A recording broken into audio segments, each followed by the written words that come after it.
Good evening. Can you hear me? Okay. So since it's just one day before the exam, what we'll do is we'll just solve problems today. Okay. That's what we'll do. We have some problems mainly from week 4 and maybe from week 3, some of them towards the end. So that's what we'll be discussing. Okay. So I'll just, there are some 20 questions here. We'll go over them quickly, one at a time. Okay, so we'll start with week 4, questions from week 4, right? So the first question is this. Will this cover all topics? This will cover most of the topics in week 4.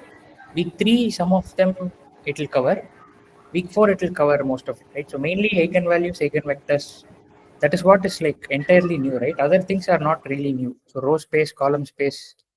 We have already seen the 4 fundamental subspaces in Max 2 in some sense.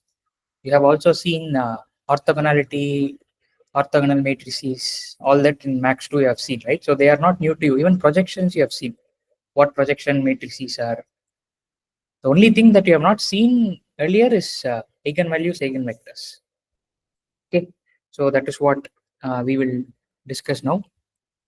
Okay, so the first question is this. You have a square matrix A of shape 3 cross 3. Okay, so these are the eigenvalues of that matrix 1, 3, and 2.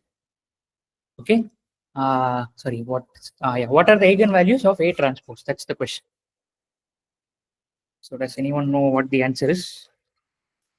1/3, 1/1, and 1/2. 1/3. The eigenvalues of A transpose is the reciprocal of the original eigenvalues. Are you sure? They the reciprocal? Okay. Anyone else? Does anyone else have any other answer? I think 1, 3, 2 because A is equal to A transpose. Okay. So if you want to find the eigenvalues of any matrix, what will you do to start with? Sir, identical. A minus lambda I. Okay. Yeah. So the characteristic polynomial, right? So the characteristic polynomial, that is what will take you so to the eigenvalues. So characteristic polynomial, okay, of A transpose is what we want, right? Is what is it? Determinant of A transpose minus Lambda lambda I. I, right? So we'll start working with this. So it is determinant of A transpose minus lambda I. Okay, so this is the same as determinant of A transpose minus lambda times I can write I as something else. What can you write I as? As matrix form 1 0 0 0 1 0 0 0 1. Right, you could do that. Alternatively, 1 minus lambda in first row, first column, second row, second column, 1 minus lambda, and third row, third column, 1 minus lambda. Right, but you don't know the other elements, right? So you don't have access to the other elements of A. You only know the diagonal elements. Even you don't even know the diagonal elements of A, right? So you should argue a little more generally. So what we can do is we can replace I as I with I transpose. Can I do that? I is equal to I transpose. Okay. So once I do that, what can I do? How do you express this A transpose minus lambda I transpose? That is the same as A minus lambda I. it is the same as A minus lambda I transpose. Is that correct? Yes, whole transpose. Yeah. So the determinant of a matrix and its transpose are the same, right? So taking the transpose of a matrix does not change the determinant. Therefore, the determinant, whatever you have here, is equal to this. Okay. So what do you conclude? Therefore, the characteristic polynomial of A and A transpose are the same. Okay, is that clear to everyone? So A and A transpose are the same characteristic polynomial. From this, it follows Yes. that the eigenvalues of A and A transpose are the same. Okay, so A transpose has the same eigenvalues, exactly the same eigenvalues as A. Even the multiplicities are the same. Multiplicities meaning if, for example, if this question had been something like 1, 2, 2, right? So where 2 repeats twice, even then the eigenvalues will be the same. Okay, so it doesn't depend on the multiplicities. Multiplicities are not really an issue here. So A and A transpose have the same eigenvalues. Is this clear to everyone? How we arrived at this result? So it's determinant and trace both will be same, right? 6. If we see diagonal element. Yeah, that is correct. Yeah. Okay, so that is problem 1. If there are any questions, you can stop me. If not, I will just keep going on. Okay, so there are like 20 problems that we'll discuss today. So this is question 2. So from this, you must know how to compute the eigenvalues of any matrix, right? So a determinant of A minus lambda. So keep that in mind. So next question is this: so if A is a square matrix, what can you say about the eigenvectors of A and A transpose? We saw that eigenvalues are same. Are the eigenvectors also the same? So are the eigenvectors of A and A transpose equal? Equal meaning if V is an eigenvector of A, is it an eigenvector of A transpose also? What do you think?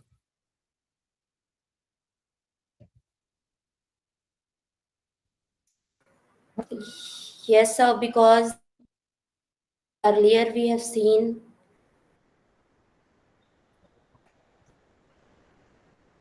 eigenvectors of A and A transpose are equal. Eigenvalues are equal, but does it mean that eigenvectors are also equal?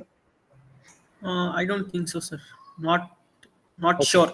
Yeah, we are not sure at this stage. So let's just take some example, right? So say some matrix like this, which is not symmetric. So if they are symmetric, they are equal, right? So because A equal to A transpose. So you must take some matrix which is not really symmetric. Let's say this is maybe 4, 1. Okay. So what are the eigenvalues of A? How do you solve? What is the equation that you will solve? You will write down first.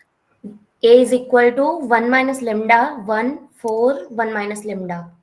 Right. So if you get the determinant, it will be 1 minus lambda square minus 4 equal to. Minus 4 is equal to 0. Okay. So what do you get lambda to be? Lambda can be either.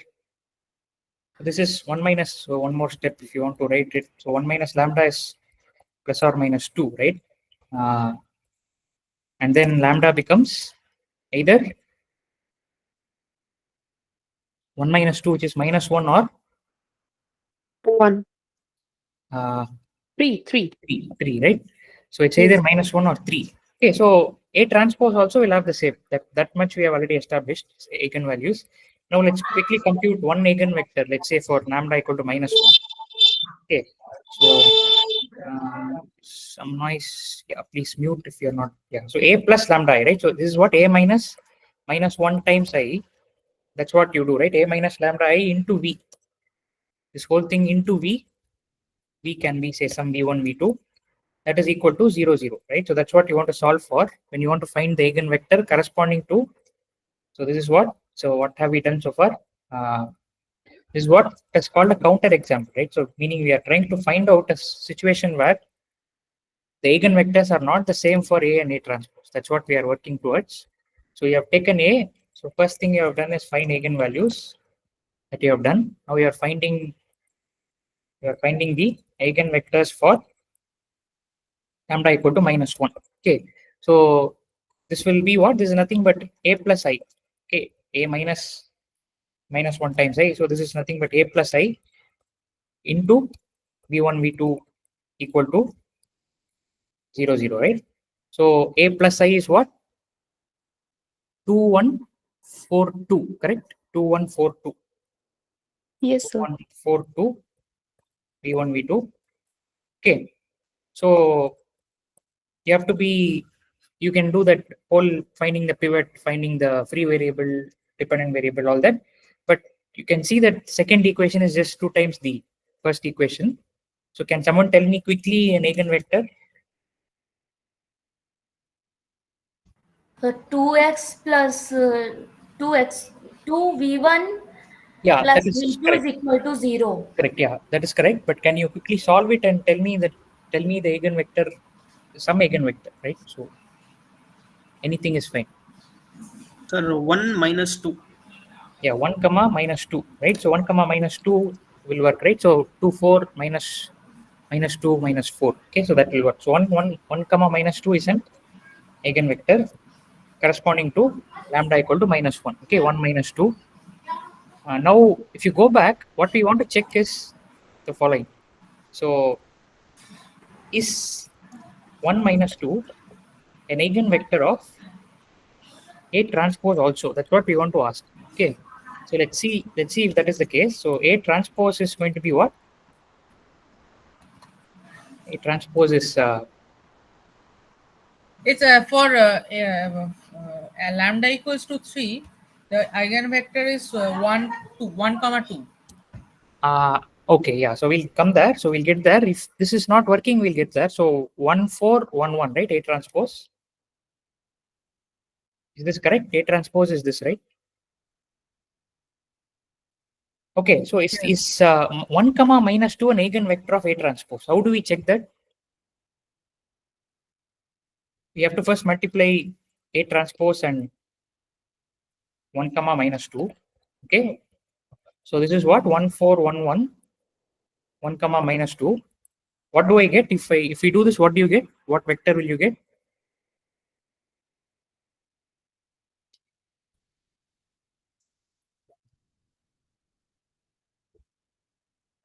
Minus 7. Minus 7. -1. Minus 1. Okay, so is minus 7 minus 1, is this a multiple? Some lambda times, is it some lambda times 1 comma minus 2? No. No, No, right? sir. So therefore, what can we conclude? 1 comma minus 2 is not an eigenvector of A transpose, right? So what is this? This important thing that we have found out is that if A is a square matrix, then its eigenvalues are going to be the same as the eigenvalues of A transpose, but the eigenvectors of A and A transpose need not be the same. Okay, so this is what we have. These two problems have shown that A and A transpose have the same eigenvalues, but not necessarily the same Like eigenvector. may or may not be the same vector. Yeah, it may not be. So it could, if for example, if A and A transpose are equal, symmetric. So if A is symmetric, then of course they have the same eigenvectors. But then there are situations like this where they are not the same, right? So eigenvectors need not be the same. Okay, any questions so far? If not, I will move on to the third question. So like for checking this eigenvector are same or not, firstly we find the eigenvalues and then the same value we find, we'll check for A and A transpose both.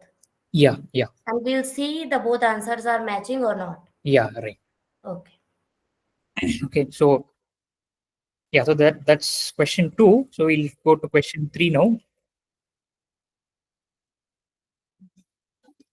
Okay, so this is the question. So if 1 3 2 4 is an eigenvector of a square matrix with eigenvalue 3, what can you say about the vector 3 9 6 12? Is that an eigenvector or is it not? It's actually this. So it is a multiple of the Yeah. 1 3 2 3 4 times. can be. Okay, it It is has 3 the times. same eigenvalue. This vector will have the same eigenvalue, which is 3, but it is expanded. Correct, that's correct. So that's correct. So what we'll do is let us call this 1 3 2 4. Okay, then observe that we'll call this 3, 9, 6, 12 as V. This is nothing but 3 times U. Okay. So if what do we do? We have to check if we are here checking if V is also an eigenvector. So we do A times V, but V is 3 times U, correct? So this is what? 3 times AU. So AU is what? If U is an eigenvector with eigenvalue 3, U is AU 3. is 3 A times 3U. 3U. Oh, sorry, yeah, 3U, right? So this is 3U. So what next? 9U. You could do either 9U, or you could see that this is 3U is just not the same as V. V, right? So this is AV equal to 3V. And since AV is equal to 3V, we see that V is an eigenvector of A with eigenvalue 3. 3, right? So what have we shown here, or what do you? This is something you should know already. But if U is an eigenvector of A with eigenvalue lambda, okay, then K times U is also an eigenvector, correct? The same eigenvector. Okay, provided there's one catch here. There's one qualification you have to make. You have to mention that something is something.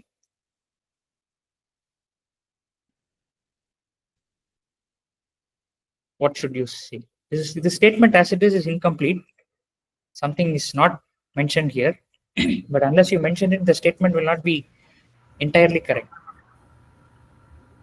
K equal to lambda. K. So see, Ku is also an eigenvector with the same eigenvalue lambda, right? So that is there, but there's something else that you have to mention about K. In fact, so K should not be something. What K should be an integer. Not necessary, right? So in this case, if I had replaced this with, say, 1 pi, so 1.7 times this, right? It would have still worked. So instead of, let's say, instead of 3U, had it been 1.7 times U, it would have still worked out. K should be non-zero. Exactly. 0. Exactly. K should be not 0. So why should K not be equal to 0?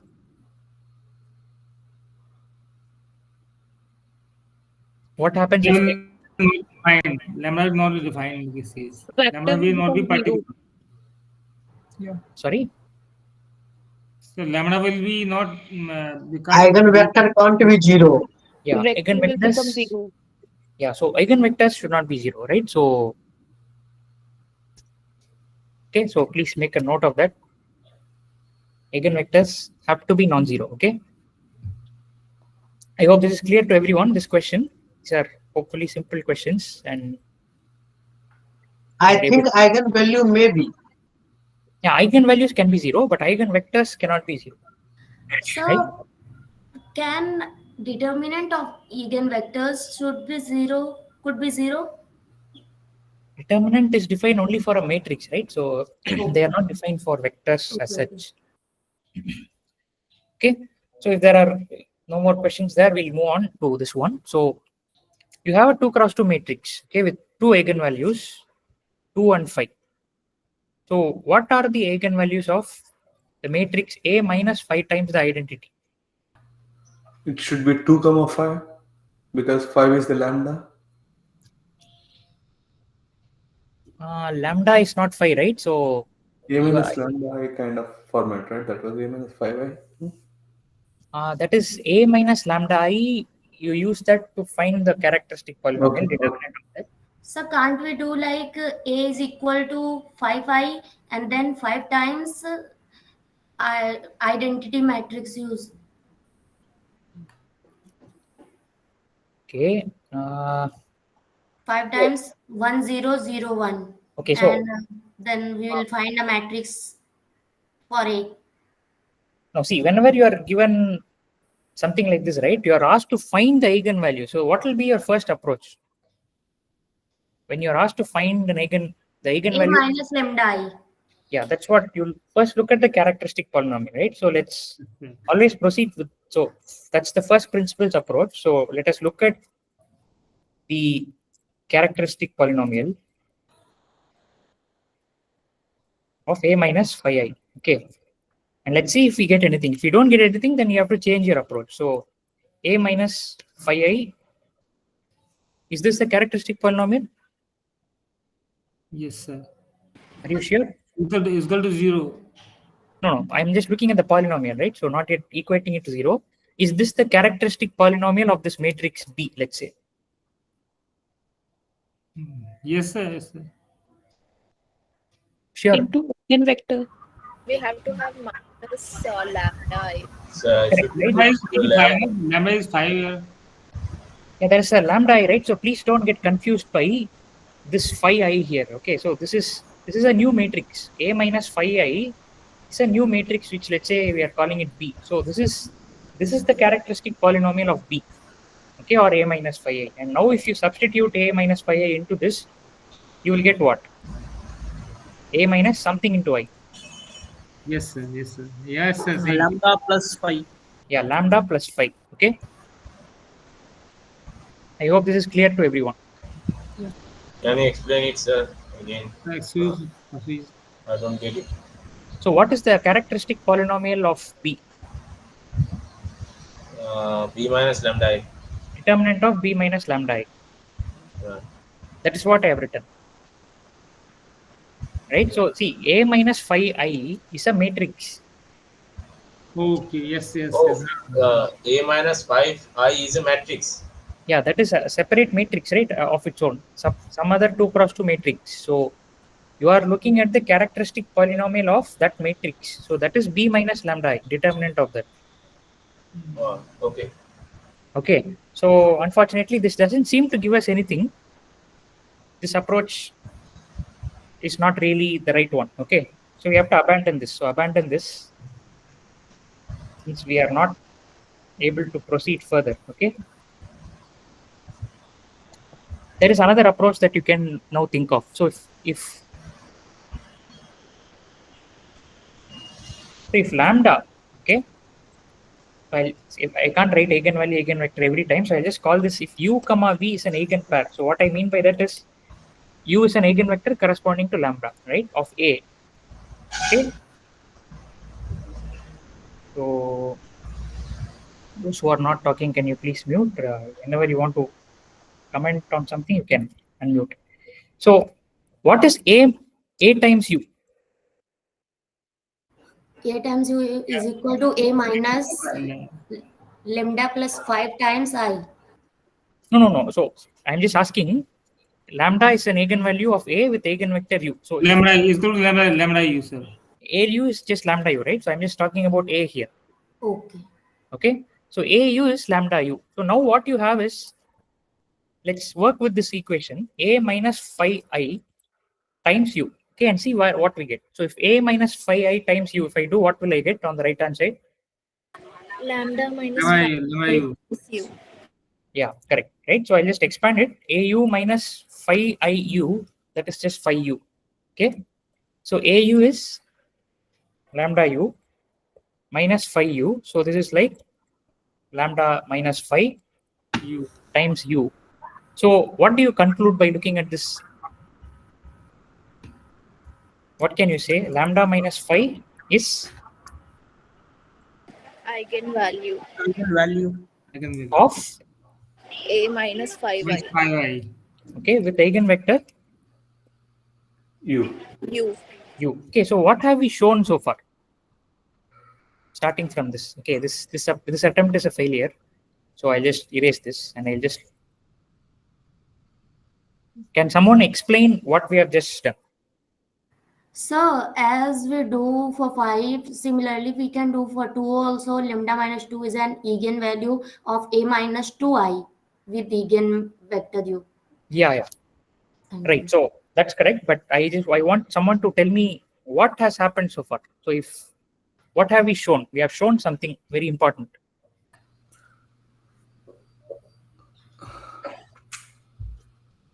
So if lambda is an eigenvalue of A, then lambda minus 5 is an eigenvalue of B. For B. A minus minus 5i. So what you have shown is if lambda is an eigenvalue of A, okay, then lambda minus 5 is an eigenvalue of A minus lambda. yeah, A minus 5i, right? So not the same lambda. So this lambda is, so you must get out of the formula mindset, right? So A minus lambda I is correct, but then here what we are looking at is A minus 5 times I. Yes. Okay. So now what are the eigenvalues of A minus 5i? What will you conclude? They are going to be 2 and 5. Two minus 5, 5 is minus minus 3 and 0. So find the equation. We find the equation. Then solving we can get na. what equation you have? No equation. We'll put a matrix. Then we will subtract diagonal matrix from diagonal. We subtract 5i. The matrix is not there, right, for you. You don't have the matrix with you. Where is the matrix you given here, right? You are not given. Not given. Yes, sir. Okay. So what is the answer? Did everyone understand this? Minus 3 and 0. Yeah, exactly. Right. So I hope everyone is clear with this. Therefore, the eigenvalues of Yes. So this is what we are. Please understand what we have done here. If you subtract some scalar times the identity from A, the eigenvalues also get shifted by that amount, by that scalar amount, right? So therefore the eigenvalues of A minus 5A are minus 3, 0. Yes. Okay. So these are all what are these questions really testing? It's testing your basic understanding of yes, sir. the definition of an So eigenvector. how you find the value minus 3, 0? By subtracting 5, right? Subtracting the 5 from the values, values of A. Na? Lambda minus 5, right? So that's what we just showed. Yes, So yes, sir. if lambda is an eigenvalue of A, then lambda minus 5 is an eigenvalue of A minus 5A. Yes, sir. Okay, so 2 minus 5 and 5 minus 5. So minus 3, 0. Sir, I have a doubt here. What if in the question they give an A cube minus 3A plus 5 in that way? How to find? We'll have to work it out. So we'll look at powers of A in some time. Okay. So A square, A cube, we can do. Okay. Okay, sir. For 3 cross 3 matrix, we'll get the same result. For a 3 cross 3 matrix, yeah, it doesn't depend on the shape of the matrix actually.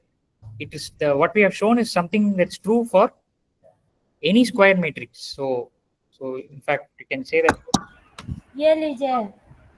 if A is a square matrix of shape n cross n and lambda is an eigenvalue of A, then lambda minus say P, right, is an eigenvalue of A minus P. A minus PA. That's what we have shown. Okay, that's the problem. In fact, if you take a very pure linear algebra course, what they will ask is something like this. They'll ask you to prove this statement, but what we have here instead is numbers, right? So, but this is what we have shown. Like if we have any equation like A minus some k times I, then lambda minus k will be the eigenvalue. Yeah. As long as lambda is an eigenvalue of A, right? So if you know the eigenvalues of A, you can. But it should be square matrix. That is there, right? So only then you can even define eigenvalues. Square eigenvalues are defined only for square matrices, right? Okay, so that is 4. 5. Okay, now we have, so far we have been looking at A. Now we can start looking at A inverse also. So you are given the eigenvalues of a square matrix of shape 5 cross 5. So these are the 5 eigenvalues: 7, 5, 5, 5, minus 1. Okay, so if A is invertible, meaning it has an inverse, so there is A inverse. What can you say about the eigenvalues and eigenvectors of A inverse? So eigenvalues will be like 1 by A. We can calculate. Yes, sir. Okay. Eigenvectors.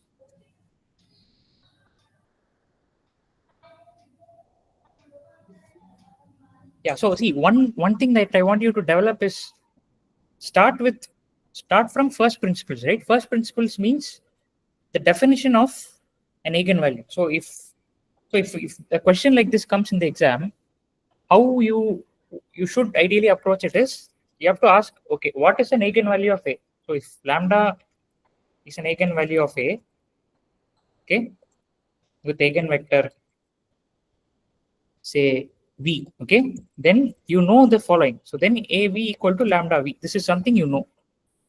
So you have to start manipulating this equation. What is the other information that you have been given? A inverse is there. So what will you do to this equation? Take whole inverse.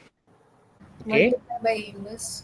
Multiply by the inverse, right? That seems like something that you can do. So if I multiply both sides by the inverse, okay, what happens? A inverse AV equal to lambda times A inverse V. Okay. So you know that A is invertible, A inverse exists. So what is A inverse times A? Identity. Identity times V. Identity. Okay, lambda times A inverse V remains. Okay, what next? V is equal. V is equal to Lambda A inverse V. Lambda A inverse V. Okay, I'll just rewrite this as. That means lambda A inverse should be I. That means lambda times A inverse times V should be V. Okay. V. Yeah. Now there is one more step you could do. What could you do here? A inverse V is equal to 1 by lambda times V. Correct, right? So you divide both sides by lambda. Okay. There is a catch here. When can you divide two sides of an equation by lambda? Only when It's non-zero. Lambda is non-zero. this can be done. So you have to add a catch here. Provided lambda is not equal to 0, we'll come back and see why lambda is this we can take for granted. We'll in a future problem this will become clear. But therefore, what have you shown? Therefore, V is a dash of A inverse with dash. Eigenvector of A inverse Eigenvalue 1 by lambda. with eigenvalue 1 by lambda. Therefore, V is an eigenvector of A inverse with eigenvalue 1 by lambda. 1 upon lambda. Okay. So, and that means what will be the eigenvalues of A inverse? 1 by 7, 1 by 5. Again 1 by 5 minus 1. What will be the eigenvectors? Same. Same of A, right? So what have we shown? So if A is an invertible matrix, then its eigenvalues are the Reciprocal. reciprocal, yes. Okay, are the reciprocals or inverses of the eigenvalues of A. I'll also add inverses because inverse here, inverse there, okay? And the eigenvectors are the same for both, right? Are the same. So, and the corresponding, I would maybe like to add that the corresponding eigenvectors are the same. So, meaning if V is an eigenvector with eigenvalue lambda, then 1 by lambda is an eigenvalue and corresponding eigenvector is the same, V. Okay, is this clear to everyone? What we have done here? Sir, one doubt. How in that first equation A times V equal to lambda times V? Yeah, that is. How is that lambda equal to that matrix? Because lambda is a scalar value. Lambda is not equal to the which matrix are you asking about? Lambda being equal to? Yeah, first one. First. AV is equal to lambda V, right? So this is a matrix into vector. This is the definition of what is an eigenvector of an. V is eigenvector. Yeah. V is an eigenvector with eigenvalue lambda. That is why AV is equal to lambda V, right? Okay. Okay. Okay, I hope this is clear to everyone, this question. So therefore, I think you can solve it from 1 by 7, 1 by 5, that you can finish, okay? So that's question 6. which is A is a square matrix of shape 3 cross 3 and has eigenvalues 702. Okay, so what are the eigenvalues of A cube? 7 cube, 0 cube, 2 cube.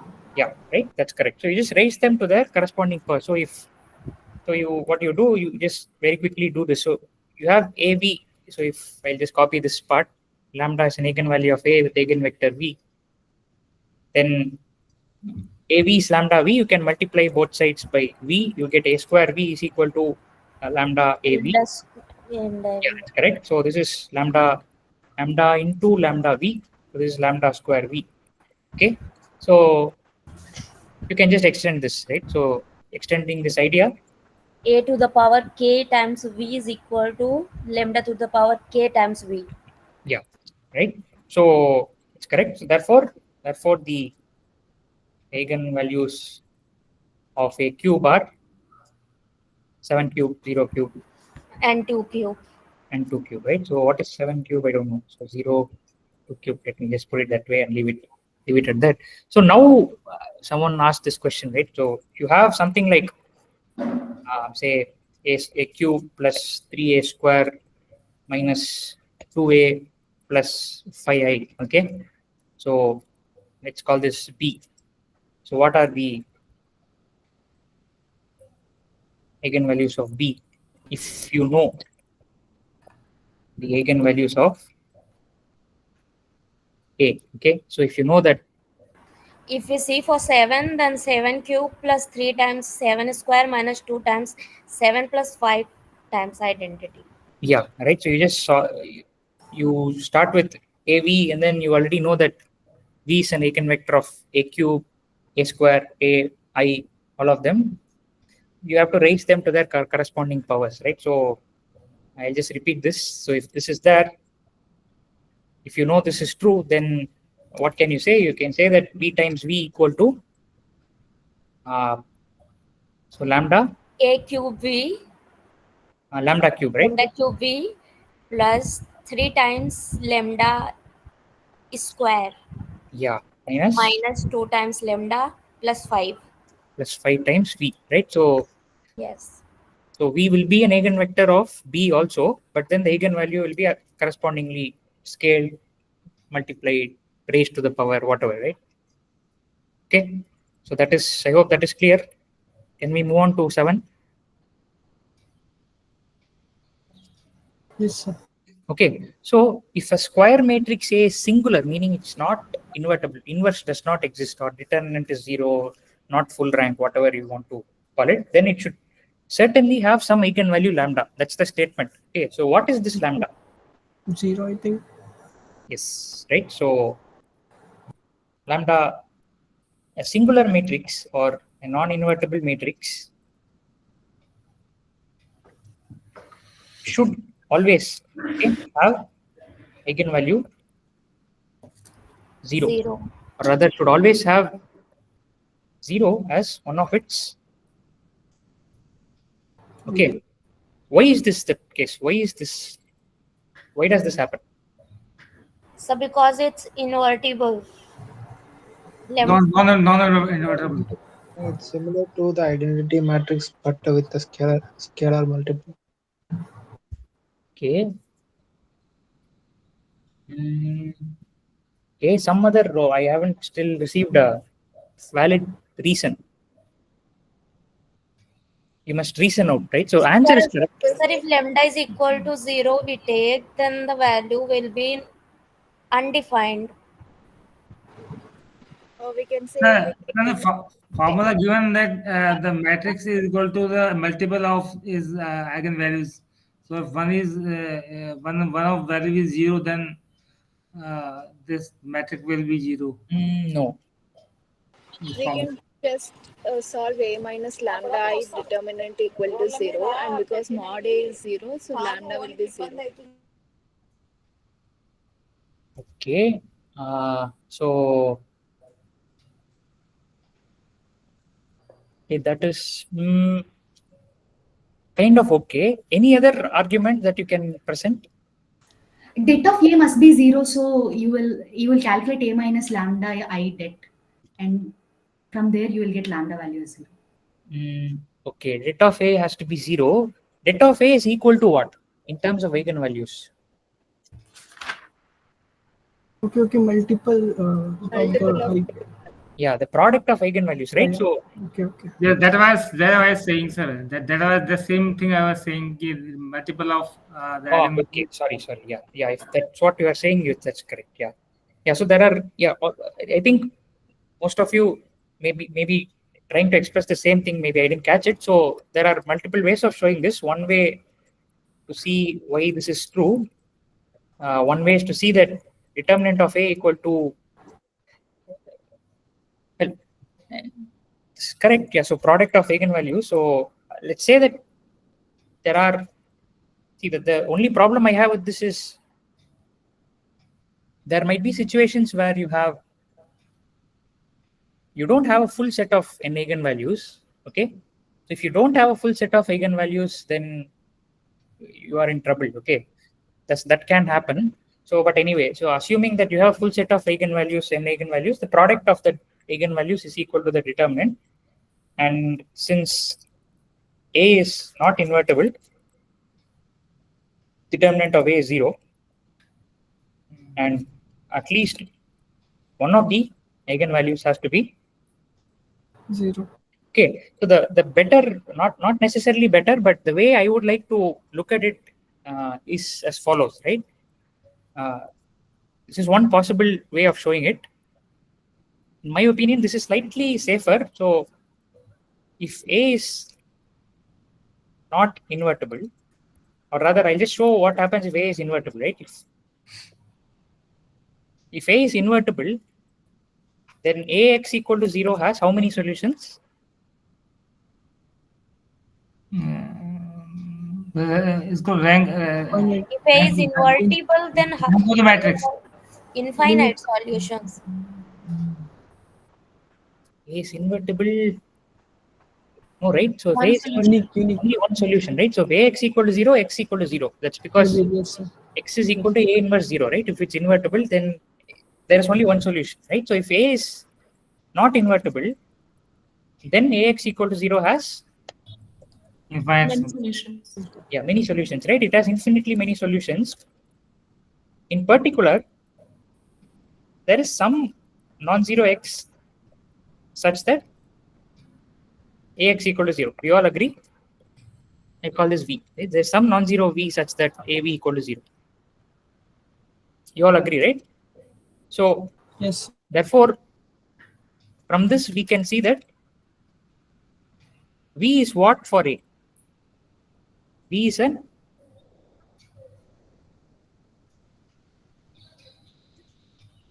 what does this mean? AV equal to 0 times V, right? V is an eigenvector Okay. of A with eigenvalue 0. Yeah, right. So that is very important. So I prefer this argument because it connects. So the remark is that the eigenvalues, rather the eigenvalue 0 is intimately tied to the invertibility of a matrix. Okay, so the eigenvalue 0 is very important. The spelling and invertibility, accept the spelling. So this is very important. Okay, so did everyone get this? If a matrix is invertible, then 0 cannot be one of the eigenvalues. If it is not invertible, 0 has to be one of the eigenvalues. Is this clear? Yes, sir. Yes, sir. Okay, I hope I said it correctly. So invertible means no 0 eigenvalue. Not invertible means at least one 0 eigenvalue. Okay, so that is question 7. Can move on to question 8. So A is a 3x3 upper triangular matrix with diagonal entries 5, 4, 1. Okay. So can someone tell me how the matrix will look like? At least whatever entries you can fill. 5, 5, 4, 1 as diagonal. and on 2 places. Everything is 0. Where are zeros? Zeros should be here or here?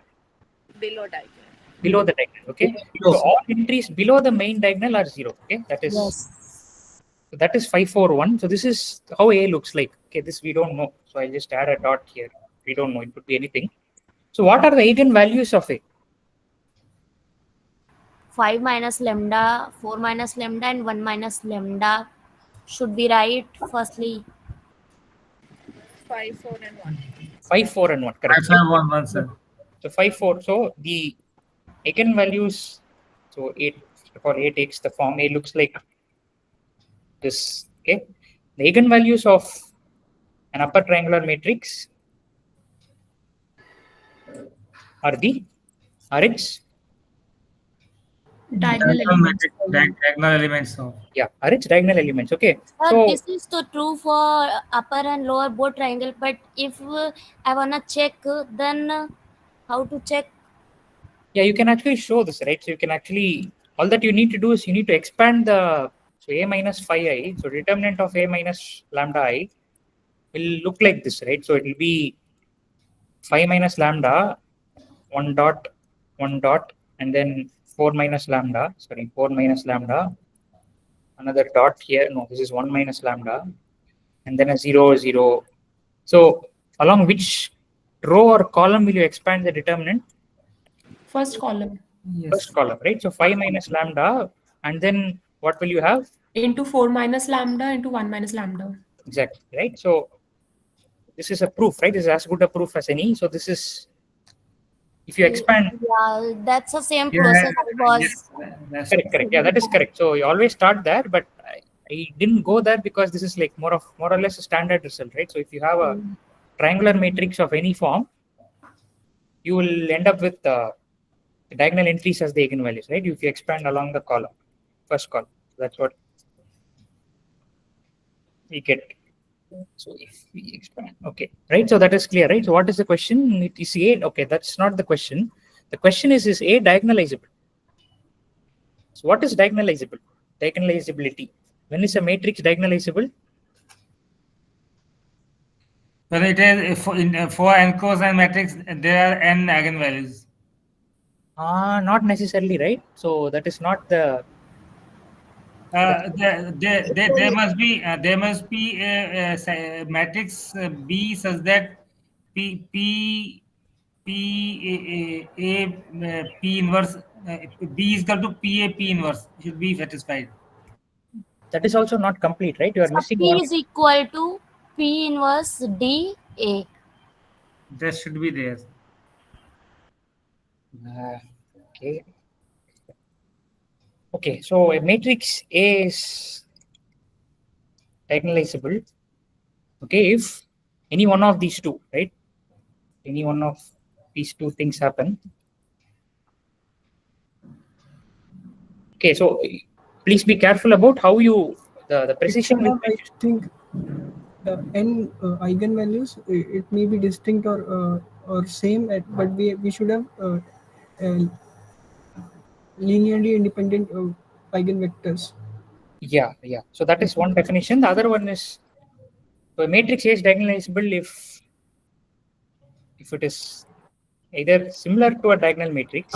Yes, sir. Okay, or meaning the other equivalent definition is if there is a basis, or as you said, linearly independent n eigenvectors. There is a basis of eigenvectors for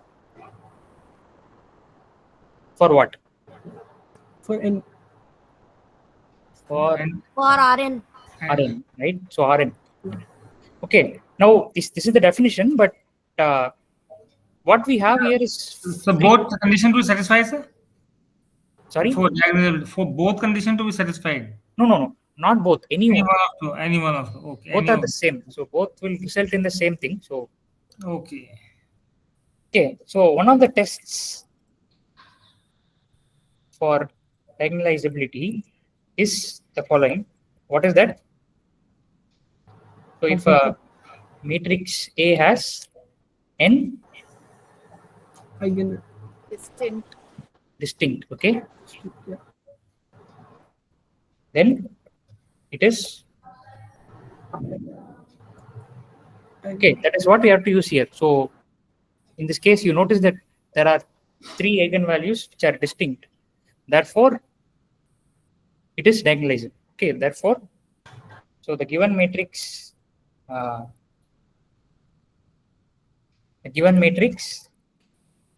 satisfies this test, or it returns true. If you try to ask this question, is it distinct? It is distinct, therefore it is diagonalizable. Okay, is this clear? What we have done? If we won't have distinct, then also it is diagonalizable. So these diagonal entries 541 are eigenvalues also, right? They are the eigenvalues, yeah. Yes, and you explain in the first property. Please scroll down little. If it is similar to a diagonal matrix. Yes. Yeah. So yeah, the question is, if they are not distinct, so why do you say that it is still diagonalizable? Yes, that was the question. There is a lot of noise, boss. Someone is, please. Yeah. Yeah. What happens if they are equal? Let's say all of them are equal, and the claim is you are saying that it is diagonalizable. Can you show why? Because its eigenvectors are linearly independent. Okay. So see, if they are, yeah, that is correct. Yeah. No, if they are distinct, then eigenvectors are linearly independent. Therefore, you are that's correct. Now the question is, you have a 3x3 upper triangular matrix with equal diagonal entries. Let's say all are 1. Is it still diagonalizable? Yes. Why?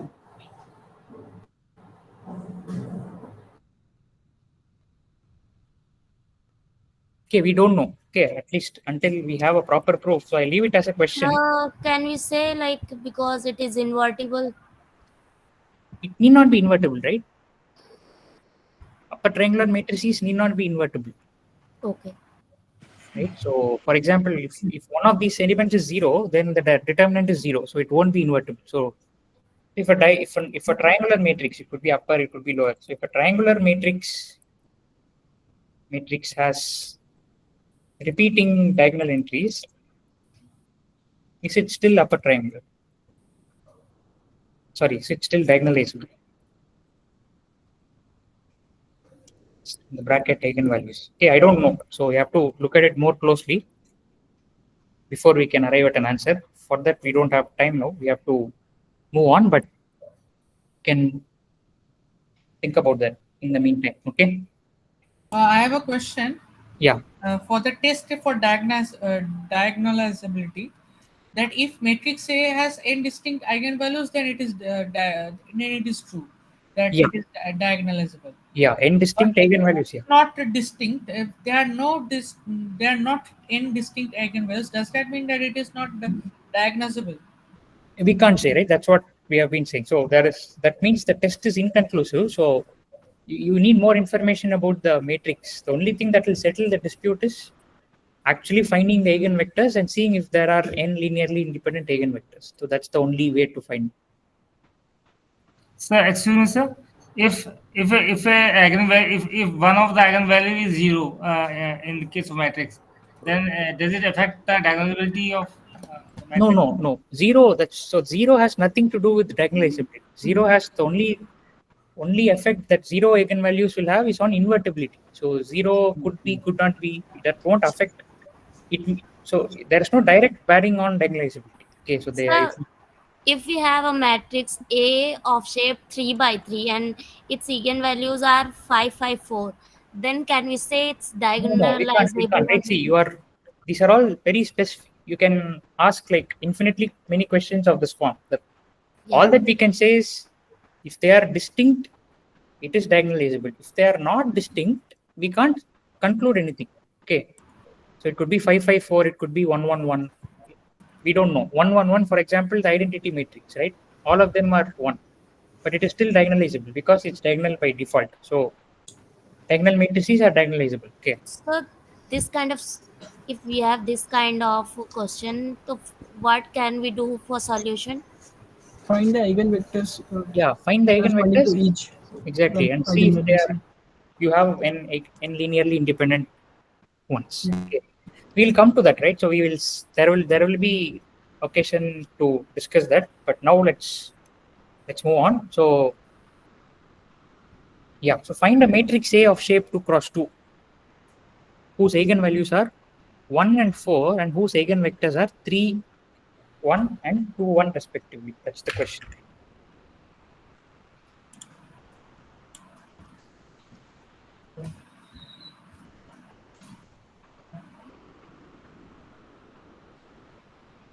So we know two We can elements like 1, 1 and 2, 2 place. Firstly, we can take A as A, B, C, D matrix, and then we can write the equation A V is equal to lambda V. Okay, that is one Later way. on, we can solve it simultaneously, equations. Okay, that's one approach. Agreed. Are there any other approaches? I have a question.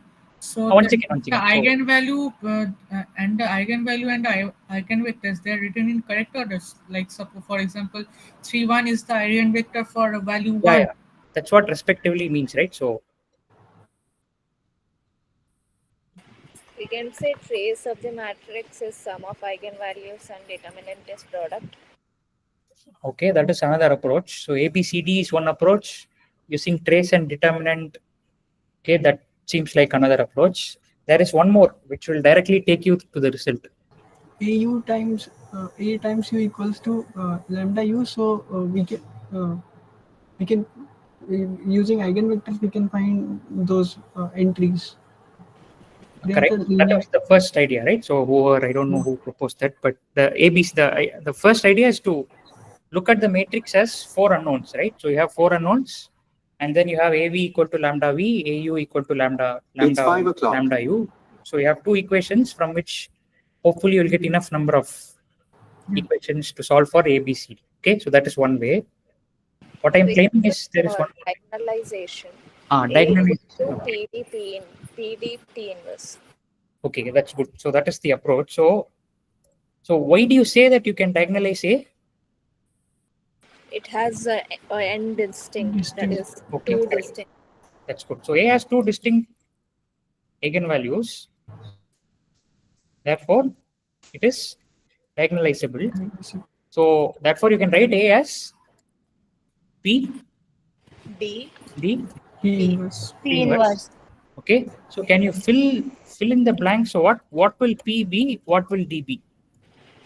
Yes, sir. P will be the diagonal eigenvectors. Two distinct eigenvectors of in the column space of eigenvectors. Okay, I want the final matrix. Oh, 3, 1, 2, 1. 3, 1 and 2, 2, 1. Okay, what is D going to be? 1 0 0. Eigenvalues. Okay, so what have we done? So notice that if A can be written as this, so this is because A is diagonalizable. Therefore, it's similar to a diagonal matrix, that is D. Okay, so the columns of P are the eigenvectors, and the corresponding eigenvalues are in D. Okay, the diagonals of D. So if you have 1 and 4, you can directly put them here, and then the columns of P should be 3, 1 and 2, 1. Okay, the corresponding eigenvectors. So all that you need to do is we now have A as A equal to this. We just have to multiply. Okay, I'm not going to multiply now, but it's a matrix multiplication exercise that you'll have to do later.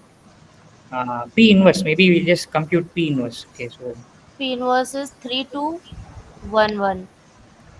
No. Minus 1 minus 2 minus 1 3. 1 minus Oh, 1 by sorry, 1. P inverse. I was saying P transpose. 3 minus 2. 3 minus 2. 1 minus 2. Minus 1 3.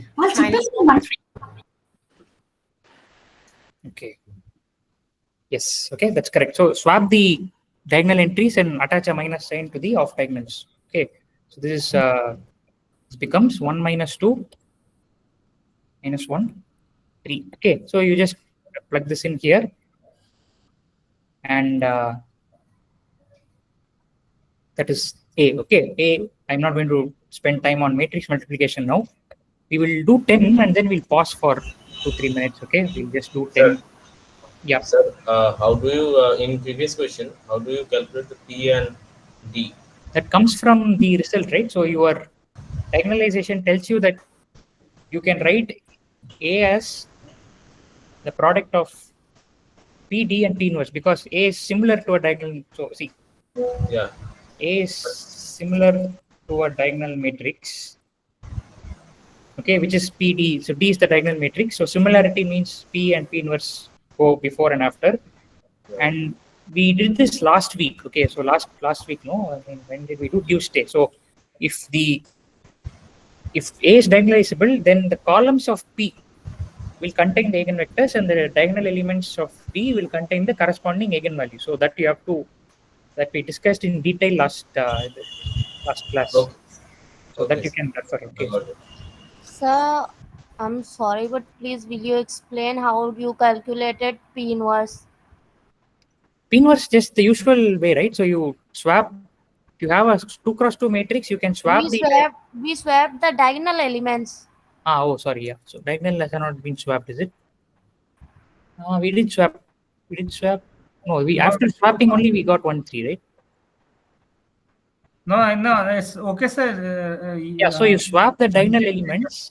Swap the diagonal elements. And then attach a minus sign to the other 2 entries. Okay. And 1 by 3 minus 2? That is determinant. 1 by determinant of A. Okay, so if A equal to A, B, C, D, then P inverse is equal to 1 by AD minus BC, BA minus B minus C. Okay, this you don't need to memorize, but it's convenient to, it's okay to memorize such things. Okay, question 10. So we'll pause after this. So U and V are not equal to 0. Okay, U not equal. So when I say, when you see this notation, you should not get confused. This is not U into V. Both U and V are non-zero. So sometimes we have a comma between. Okay, the U and V are vectors in Rn. A is UV transpose. And you have been asked to find all the eigenvalues and eigenvectors of A. And additionally, you have to comment on the diagonalizability of A. Okay, first question is U, so what are the eigenvalues of UV transpose?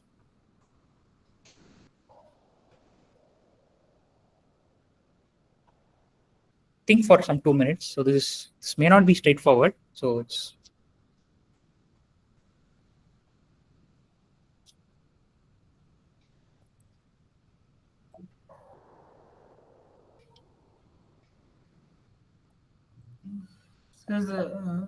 the multiple of U and eigenvalues of U and V, I think. UV transpose. So first of all, did you get what UV transpose is? Oh, these are vectors. So These are vectors. For example, if U is 1, 2 and V is, let's say, 3, 4, okay, then UV, what I mean by UV transpose is the following matrix, right? So this is the outer product. For those who don't know, this is the outer product. Yes, sir. So this is 1, 2, this is 3, 4. So this is the matrix. What is the matrix? 3, 4, and 6, 8. 3, 4, and 6, 8. Okay, correct. Okay, so that is the matrix. So this, for example, okay, in general, you should think of UV transpose as, so in general, UV transpose is an n cross n matrix, right? So n cross n matrix. Okay, now, is there any eigenvalue that you can sense here? Yes, sir. We can find. Okay, what are they? U by V. U by? V. U by V. U and we have to calculate now 3 minus lambda into 8 minus lambda equal to. No. Don't go there. So this is a specific example, right? So I want you to look at UV transpose in general. Okay, the question doesn't give you a 2 cross 2 matrix. It gives you an n cross n matrix.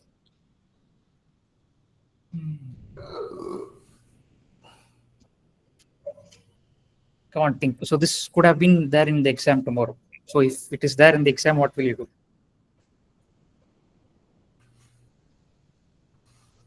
It's actually not too hard, but it is somewhat hard. So We So the can second row is 2 times the first row. So I believe there is only one pivot. okay. So we find the rank of the matrix in this case, then we can easily do it. We can row echelon form of the matrix. Why row echelon? No, wait. Why do you need the row echelon form? In this case, no, it's simplification of the matrix. No, that won't work, right? So the row echelon form you can do only when you have system of equations. When you're solving the reduced row echelon form, all that comes in, right? You are doing eigenvalue, eigenvectors here. So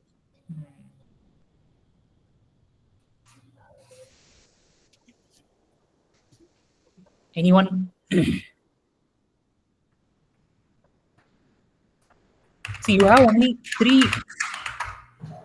So please mute. No, whoever is not speaking. So you have only 3 objects here. A, U, V. Okay. So something you have to do around these lines. So U will be the eigenvector. Okay, good. So why? Can you show why?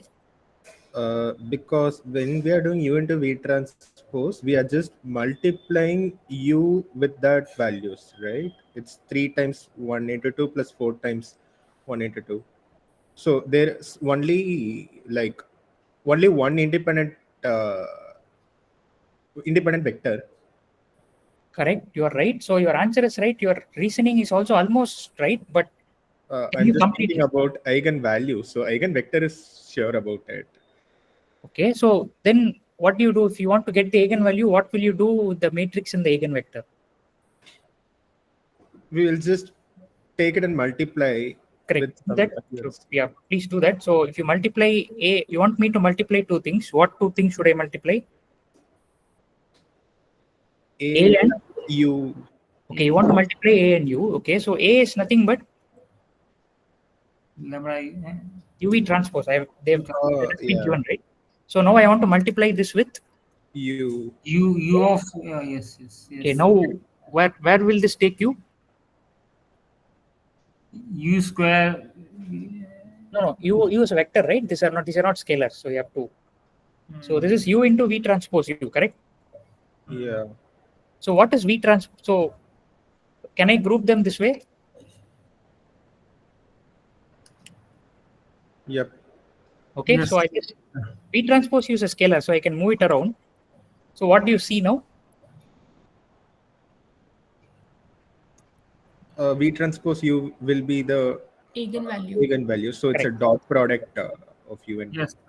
Correct. So V transpose U is an eigenvalue. Okay, for eigenvector U. Right. So the observation is correct. U is an eigenvector, and all that you have to do is just multiply A and U together, and you will realize that V transpose U or U transpose V both are the same. So V transpose U is an eigenvalue for eigenvector U. Okay. So that is one eigenvector corresponding to, that is one eigenvalue which is V transpose U, one eigenvector you have found out. Now, is that the only eigenvalue?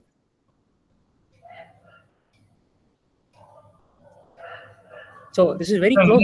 In the same way we can multiply by V also. You could do that, but that won't take you anywhere. So whatever we are doing, we are just doing some multiple of U, right? So in that case, only one independent vector will be there. So it should be the only eigenvalue. Okay, you are very close. So that is correct. So this notice that any multiple of A and a vector, right? So any AX is just a multiple of U. Okay, that is correct. Perfectly correct. Therefore, you are but then you can't. You are missing something here. So there's a very small point you're missing. Anything is a multiple of u, that's correct. But There yeah, could be one eigenvalue as 0.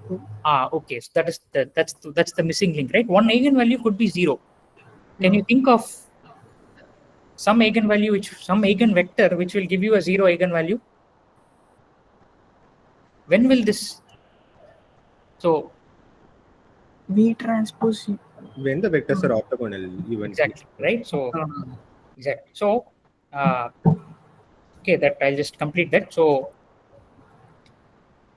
another eigenvalue is 0, and that would happen when the vector is orthogonal to u or v.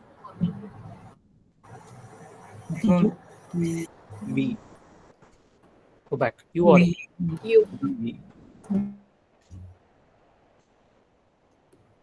V transpose U. When the eigenvector is orthogonal to V.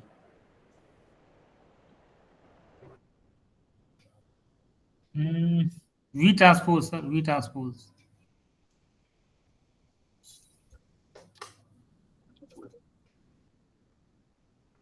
Yeah. Okay. So how do you actually? So this is very good. So whatever reasoning, whatever steps you have followed are very good. Okay. So, but then let's try to follow this. Like whatever you have done so far is like the intuition, right? So, but how do you formally do this? So once again, you go back to first principles. So formally, right? So whatever we have done is correct, but then let's do it formally. So formally, let lambda be some eigenvalue of A, at eigenvector, let's say X, or maybe W. Okay, so some UVW. So AW equal to lambda W, correct? This is correct, right? You all are okay or with me so far, I hope. So A is UV transpose. Okay, so I'm just plugging that in. So this is lambda W. All right. So now what am I doing? I'm just calling this V transpose W into U equal to lambda times W. So far, is this clear? Yes. Okay. Now notice that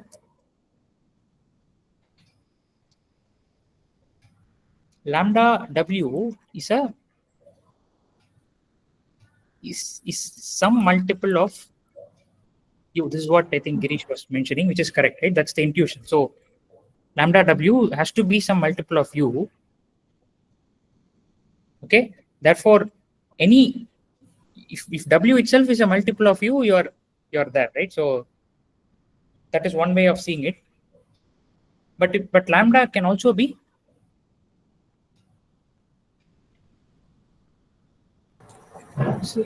zero, right? Yeah. Okay, so let's see. Am I missing something here?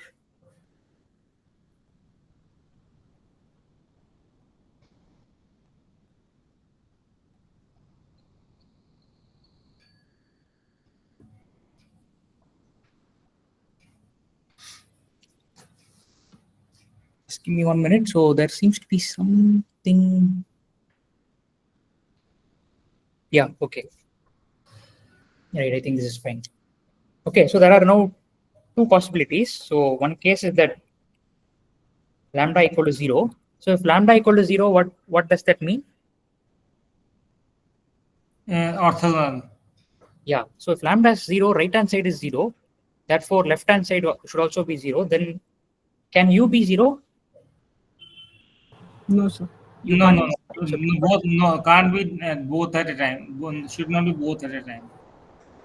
It could be, but then it's not 0 because the question is stating that V is not 0, right? U and V are not 0. Therefore, so then what does this mean? Then LHS is 0, which means that V transpose W equal to 0. Okay, and that is W is orthogonal to V, which is what we arrived at earlier, right? So eigenvector is orthogonal to V. Okay, that is case 1. Case 2 is what? lambda is not equal to 0. Okay. So if lambda is not equal to 0, what does this mean? So u and w can't be two different. So this w can't be a vector that is independent of u, right? So w has to be some multiple of u. So and lambda has to be that multiple. Is that clear to everyone? W has to be some multiple of u, namely lambda equal to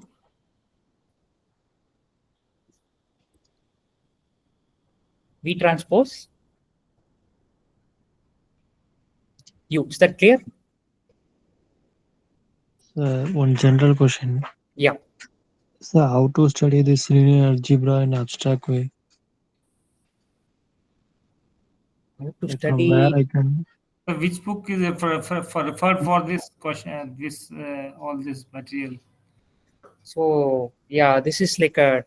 There are many textbooks. Maybe I will discuss this after the exam. Okay. So now anyway, yeah, this is like a slightly deeper question. There are multiple textbooks you could follow.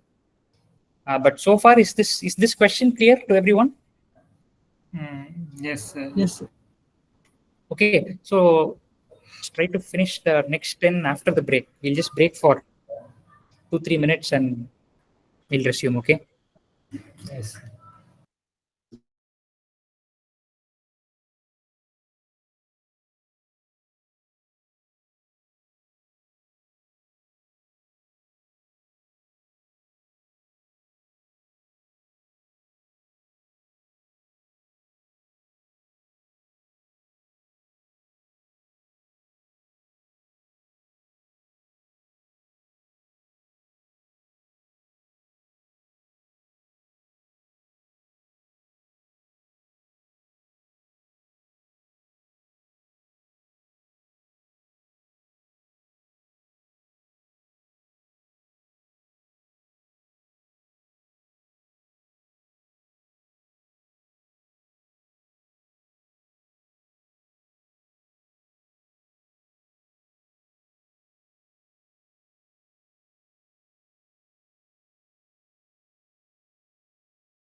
Okay, can we resume?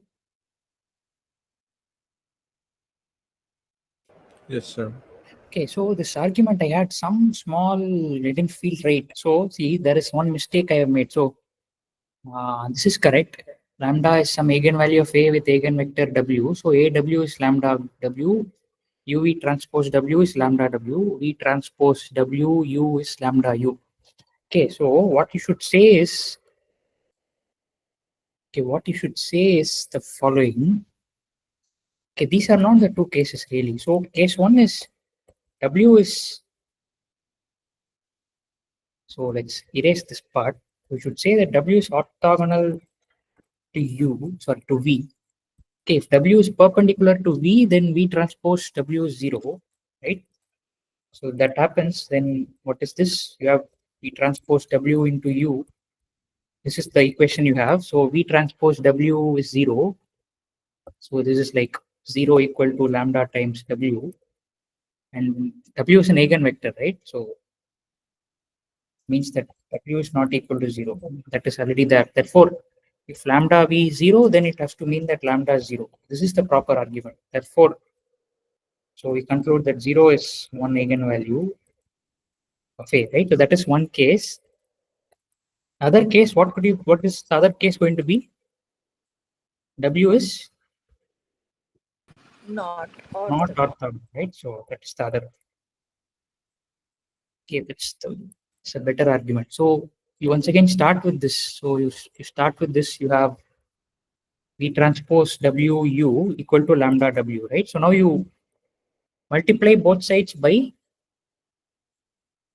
or you take transpose and multiply, or you multiply both sides by V transpose, right? So if you do that, you will end up with V transpose W into V transpose U. You see that? Yes. Okay, you will have V transpose W, V transpose W.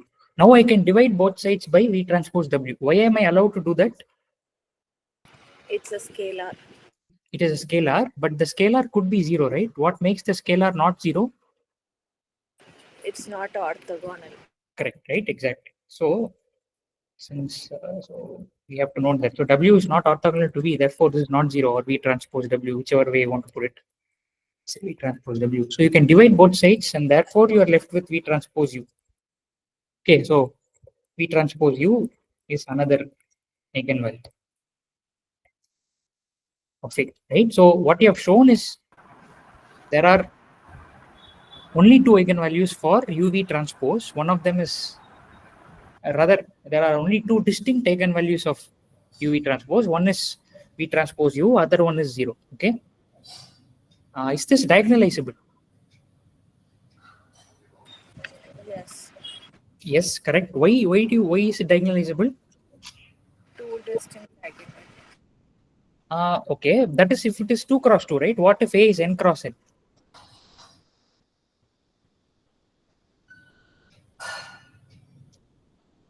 Okay, I'll leave you all to think about this. A is, you can finish it later, or maybe I will add it after the session ends when I upload the PDF. So A is diagonalizable. Why? Okay, you'll have to finish this part of the argument. And now we have spent too much time on that question. So let's go to the next one. Okay, this is where some of you are asking, right? What if there are repeating eigenvalues? So you have a 3 cross 3 matrix A, and the eigenvalues are 2, 2, 3. So which of this is? Yeah, that's me. Yeah. So which of these is certainly true? Is A invertible? Is A diagonalizable? What can you say? Not diagonalizable. It A is is definitely invertible, not a A is not diagonal. diagonalizable. Why is A invertible? Because we do not have any zero So eigenvalue. we have, because it is invertible, Yeah, that is why. But yeah, so A does not. diagonal, their diagonal Only entries are 2 only to zero 3, are not 0. Yes. Okay, A has no 0 eigenvalues. Hence A is invertible. Okay, remember that invertibility is mapped to existence of 0 eigenvalues. Okay, so that is done. So A is invertible is correct. This is correct. Now, what can you say about the diagonalizability of A? We need to check with the matrix. It may or may not be May or may not be diagonalizable. So A may or may not be, we need to find the eigenvectors, and only then we can conclude. Okay, so please keep this in mind. A is diagonalizable if and only if you have a basis of eigenvectors for R3 in this case. We don't know the eigenvectors because we are not given the individual entries of A. So this is all we can conclude. So the only thing we can say to be certainly true is the invertibility of A. That much we can say. Okay, so that is 12. So a related question. So you have a matrix that is of the form, so that satisfies this equation A square equal to I. What could be the eigenvalues of A?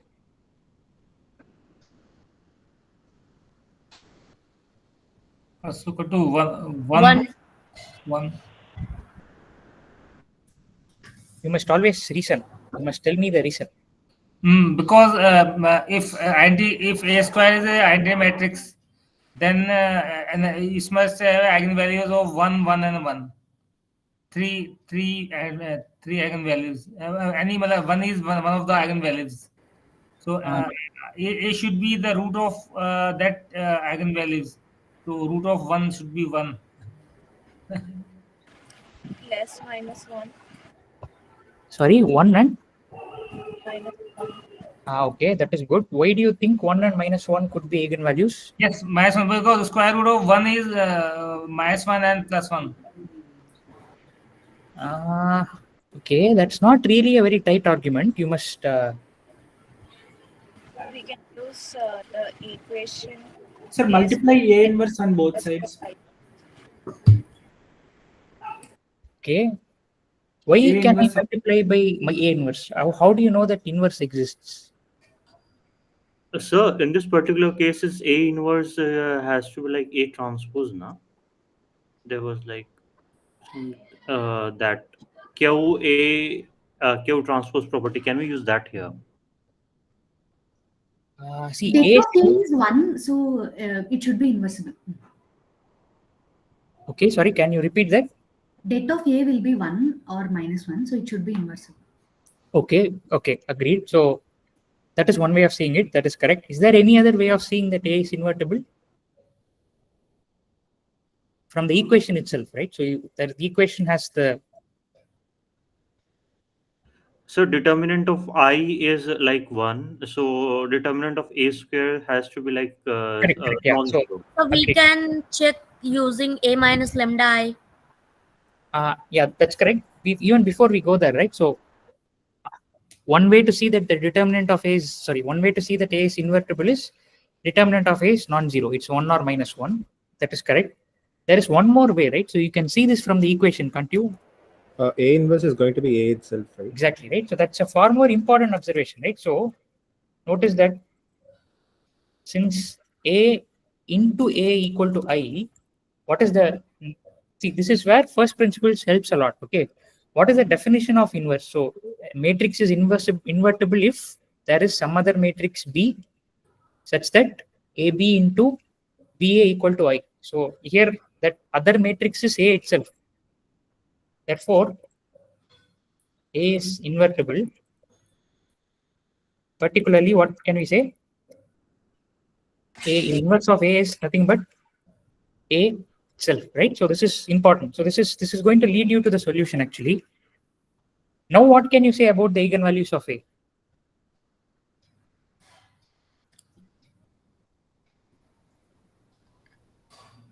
Yes, The scalar quantity in which its reciprocal is same. Of A. Eigenvalues of A. Okay, so if lambda is an eigenvalue of A with eigenvector. Yes, sir. So 1 by lambda is the eigenvalue of A inverse. Okay, then 1 by lambda is an eigenvalue. It's an eigenvalue of A inverse. Okay, which is which is the same as A with eigenvector B itself, right? Yes, is that correct? So lambda is equal to 1 by lambda. Okay, so therefore lambda equal to 1 by lambda, that's correct. So which implies lambda square equal to 1. Okay, therefore lambda equal to Plus or minus 1. Plus minus 1. So or minus 1. Okay, is this clear to everyone? Yes, sir. Yes, sir. Okay, that is question 12. Question 13. Right? Okay, the only eigenvectors of A are the non-zero elements of span 1, 0, 0. That's what is given to you about A. So what is it that you can conclude here?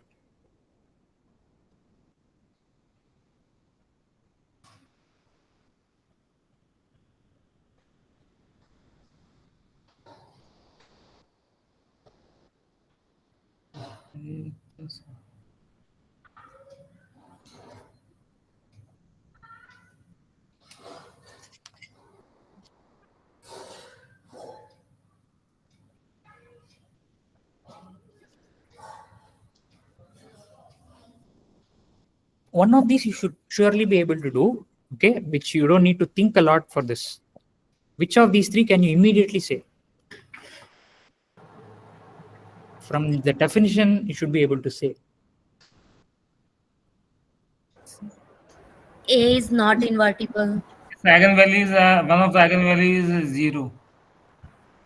You don't know, right? It could be 0. You really don't know.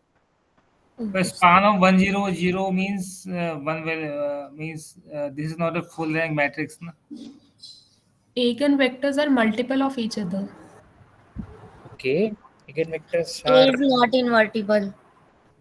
A should be invertible, right?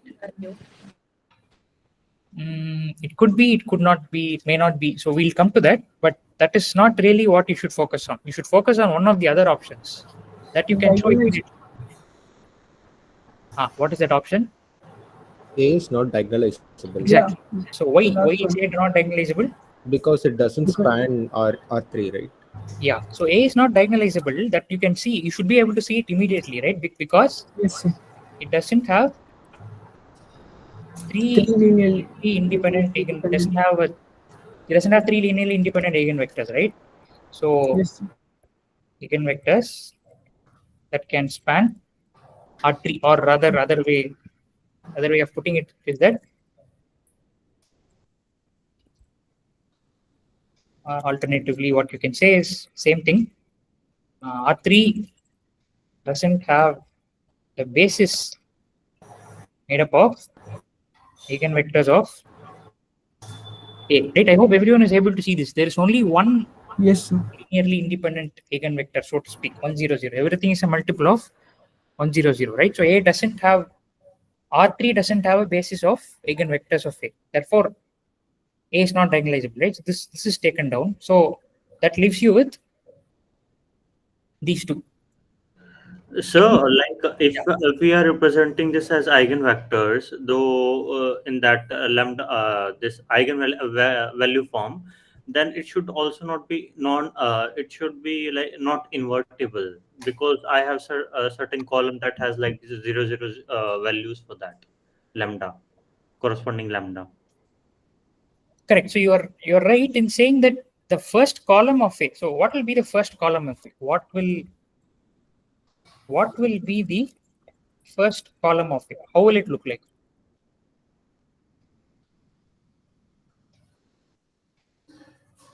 Some linear combination of 1, 0. See, okay, think about this. I will leave this as an exercise to you, but this is not really needed for solving this problem. This is slightly hard. So I'll come up with a matrix which I came up with before the class began. So think about this. Okay, so 1, 1, 3, minus 3, let's say 1, 1, 0, 0, 0, 0. Okay, so can you quickly tell me the characteristic polynomial of A? This will be 1 minus lambda 0 cube. Okay, so not directly, right? Yeah, you're right. There will be 1 minus lambda cube somewhere, but 1 minus lambda square plus 3. Yeah, 1 minus lambda into 1 minus lambda square Plus 3. Plus 3. Okay, this is, I hope everyone is convinced by this. So let's keep the 1 minus lambda there. This will become what? Lambda square minus 2 lambda plus something. What will it be? Plus 4. Okay. Yeah, correct. This is correct. So what are the eigenvalues therefore? The eigenvalues are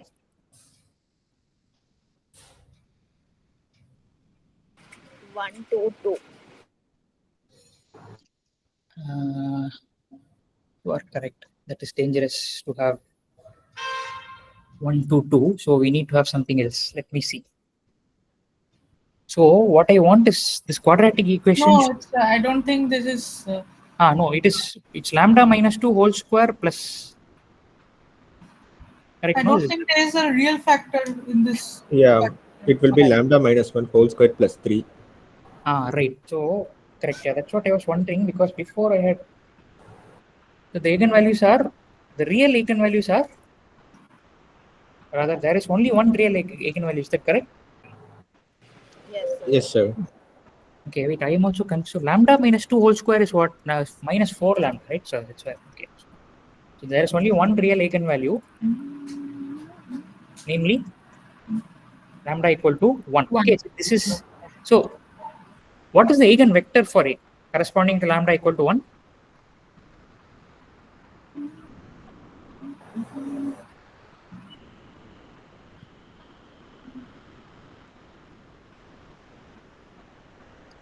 Is 1, 0, 0 an eigenvector?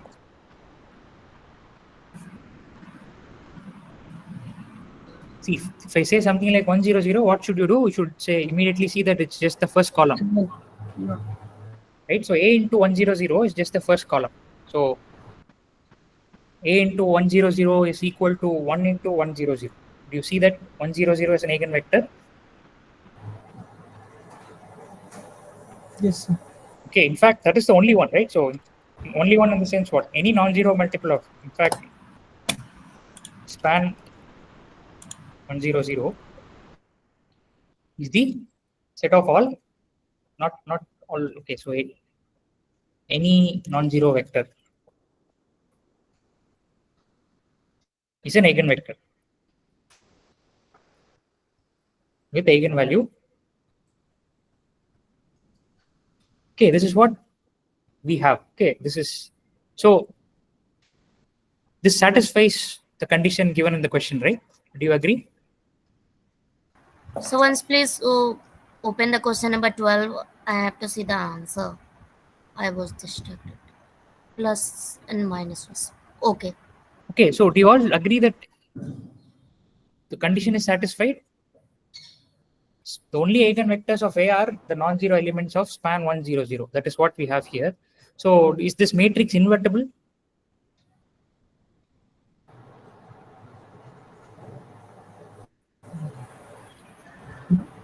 We need to find det A, right? Yeah. What is det A? Is it 0, non-zero? It is non-zero. So this option is also wrong. 4, sir. Det of A is 4. Yeah. So A is invertible. So this need not be true. First option. Does A have a repeated eigenvalue? That is also wrong. No, right? So lambda equal to 1. The other two are actually complex eigenvalues. They are not real. Yeah. Complex. They'll occur as conjugate pairs, right? So the analysis will be somewhat similar if you replace this with 0 also. Only thing is that lambda equal to 1 will become lambda equal to 0 in that case. Okay, everything else will remain the same. So A could be invertible, A could not, need not be invertible also. Okay, so you can't comment on this. And this anyway we have seen is false, right? So this is a bit hard. Okay, we won't ask. This is like you had to come up with an example of your own accord. This is very hard. Okay, so but these are also questions that you should be able to solve. Okay, so next is A power 100. So if you are asked to find A power 100, this can come in the exam, for example. So how would you approach this? Diagonalization. Yeah. I think we should find a relation between the various powers of A. Right. Yeah, but diagonalization, right? As see here. So very quickly you have to diagonalize. Do you want to do this diagonalization business? Do you want to do this, or do you want to see other questions? Because see, once you express A equal to PDP inverse, then A power 100 is equal to P into T power 100 into P inverse. Okay, so it's a question of actually sitting down and finding eigenvalues, eigenvectors. Do you want to do that, or are you all familiar with this? We can move to next question. Okay. Yes, sir. Right. So I think, yeah, I just leave it at that. So find eigenvalues, eigenvectors, and then fill the matrices P and D. Okay, that's all. So once you do that, you have to just rest is easy. Okay. Okay, so U is an eigenvector of A with eigenvalue lambda 1, and V is an eigenvector of A transpose with some other eigenvalue. You have to find out V transpose U, NAT question.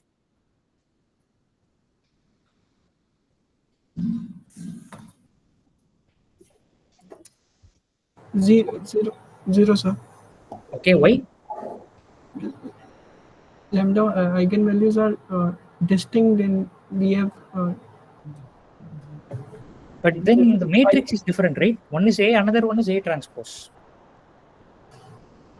0 is correct, but then the reasoning is true if you are talking. Matrix are symmetric. Hmm? Okay. Right. So yeah, if A, yeah, that's correct. If A is symmetric, then yeah, you are correct. And if not, yeah.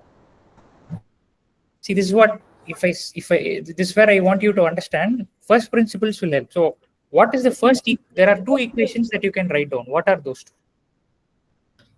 AU equal to lambda 1 U. Okay, AU equal to lambda 1 U and A transpose equal to lambda 2 V. Yeah, lambda right. A transpose V is lambda 2V. Okay.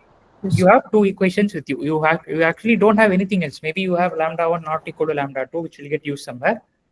If you have only these two, and you want to find V transpose U, what will you do to these two equations?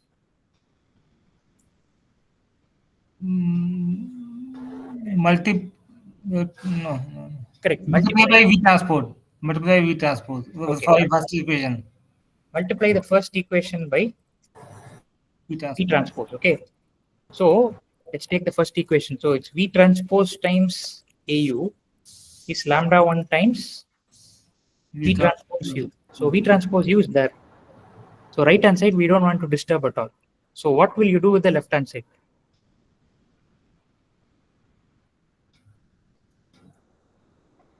We can take V transpose A as 1 and write it as. Yeah, we can apply transpose first and then multiply with U. Right. So both are correct. Both of you are correct. So I'll go with the first one, right? Okay. Now what do? You said you group V transpose U. Sorry, V transpose A. What can you do next? It's lambda 2, right? In this. We can write it as A transpose V whole square. Whole transpose. Correct. Very good. So it is A transpose V, the whole transpose. The order changes. Okay.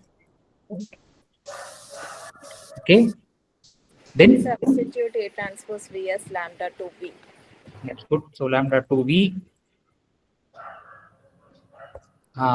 Sorry, this transpose remains the same, right? Transpose doesn't go away. Okay. What next? So lambda 2 V transpose U Equal to lambda 1 V transpose U. Okay. And then lambda 2 equal to lambda 1. exactly. So you just maybe one more step. But lambda 1 is not equal to lambda 2. Yeah, lambda 1 is not equal to lambda 2. So if you have a product of a scalar and a vector as 0, since lambda 2, lambda 1 not equal to lambda 2 by question, right? This is given in the question.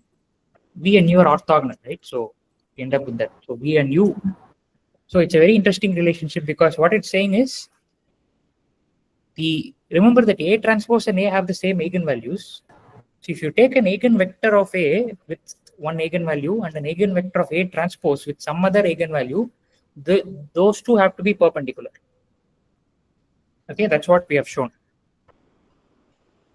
Okay, I hope this is clear. Yes. Okay, now I think we are done with eigenvalues, eigenvectors. We have a few more questions on projections and all that. Okay, so this is on projections. Okay, so you have been given two vectors, W1 and W2. You have to find the projection matrix P. What is the projection matrix? You know, right? So A transpose A by A transpose. transpose A. correct. That is the projection matrix for projecting onto one vector A. Okay, so Yes, sir. that is for one vector. Okay, you want to project it onto one vector. It's hard actually do it for a subspace S, like where you have two vectors, two-dimensional space. Has he done in the lectures? Yes or no? If it depending on that, I'll either do this or I'll skip it and do something else.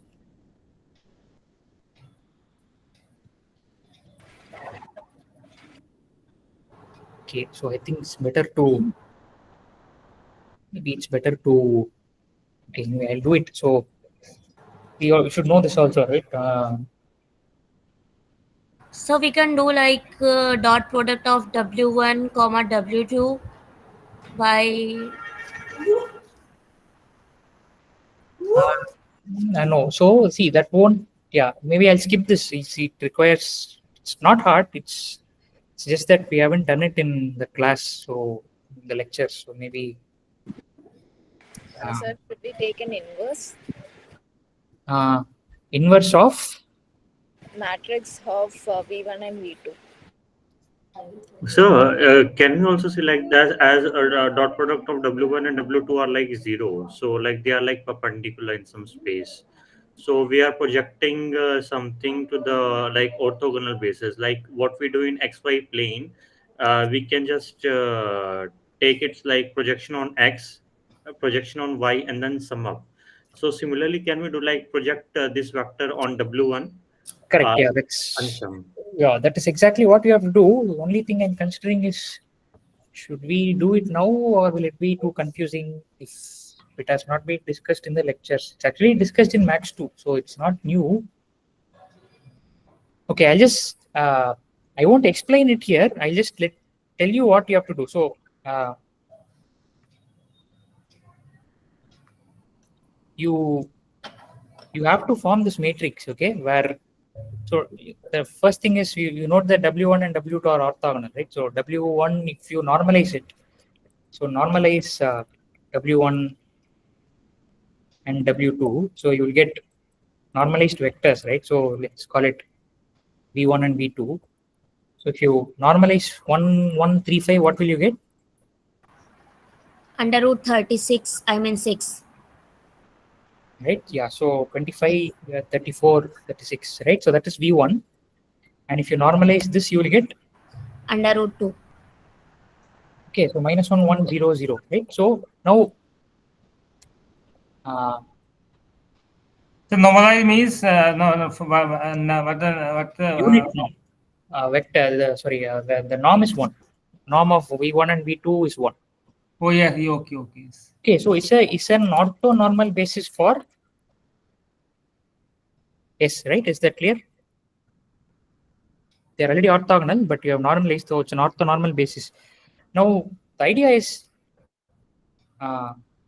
if you make these orthonormal basis, those vectors, if you make them the columns of a matrix, so in this case, 1 by 6, 1 by 6, 1 by 2, right? Because that's 3 by 6, so 1 by 2. This looks very ugly. It's okay, can't help it. I don't even see where it starts. This doesn't help, right? Okay, anyway, I hope you are able to make this out, right? So this minus 1 by 2 root 2, under right? root 2. Yes, 1 by root 2, 0, 0. 0, 0, right? So this is a matrix W.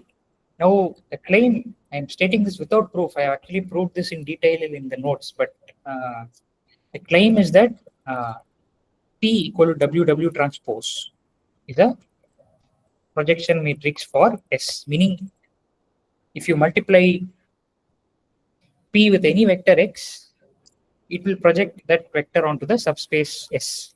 Okay, that's the claim. So if you are asked to find out the projection matrix, in general, this is how you do it. In fact, this will boil down to the formula A transpose by A transpose A if you have only one column, right? So are you able to see that? So if you have one column, you have just one column in W, then P will be just A transpose. In fact, it will just be A transpose. Why is that A transpose A missing here? That becomes 1 Yeah, because we exactly. normalized. Since norm A is 1, the denominator needs to be missing, okay? But actually it's not missing, it's there. So it's A transpose by A transpose A. If you generalize this, it's some W transpose, okay? Where columns of W are an orthonormal basis for the spaces. Okay, so I'm not proving this here, but it has been, we can discuss this after the exam. Okay, let's not worry about it now. Let's move to something else. Okay, so this is well within the scope. If X and Y are orthogonal and P is a projection matrix, whatever you have seen so far, what can you say about Px and Py? Are they also orthogonal?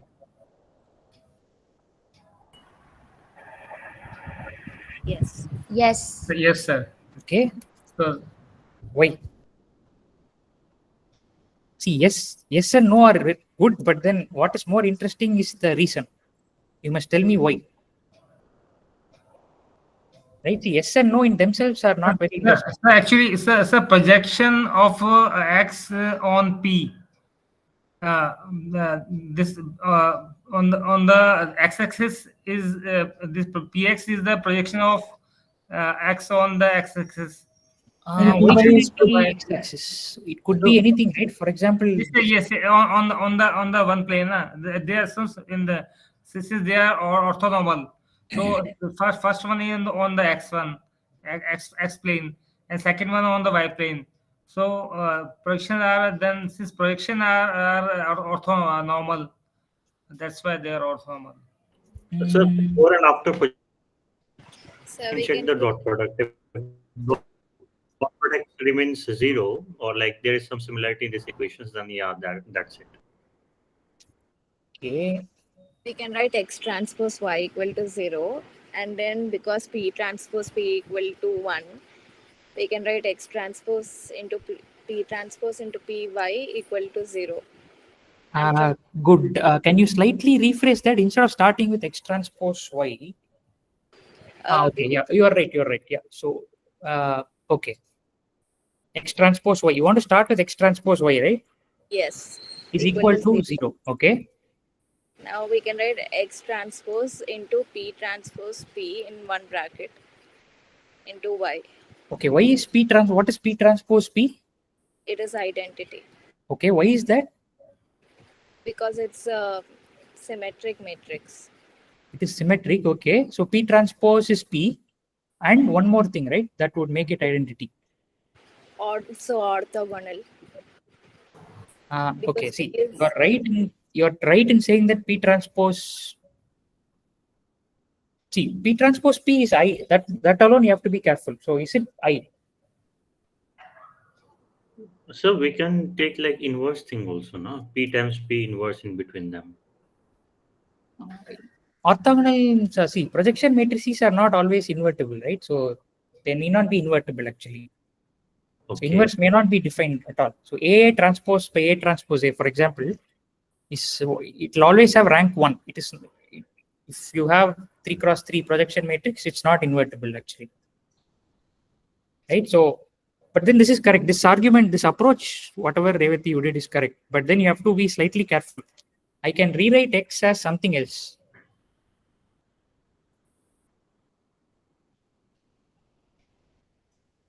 Px.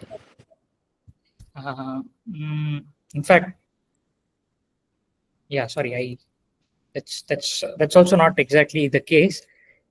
Instead of starting with X transpose Y, what do you have to show, or whether what are you asked to check? You're asked to check about. Okay. So what two things will you compare now? Px equal to py. You will start with Px and Py, right? So this you start with this, and now you can see where this will take you. Yeah, so that is X transpose P transpose into Py. Okay. So Now X transpose Y identity. And that is where. So P transpose P. Why should this be identity?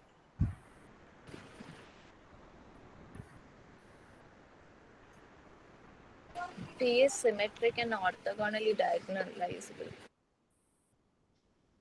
Okay.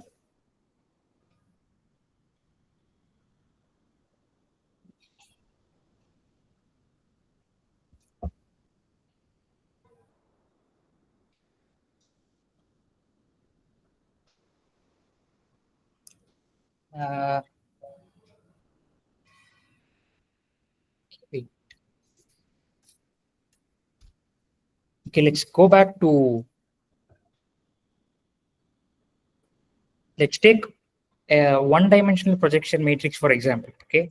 So what is a one-dimensional? So it is A transpose. This is the projection matrix, right? So okay. So what is P transpose P here?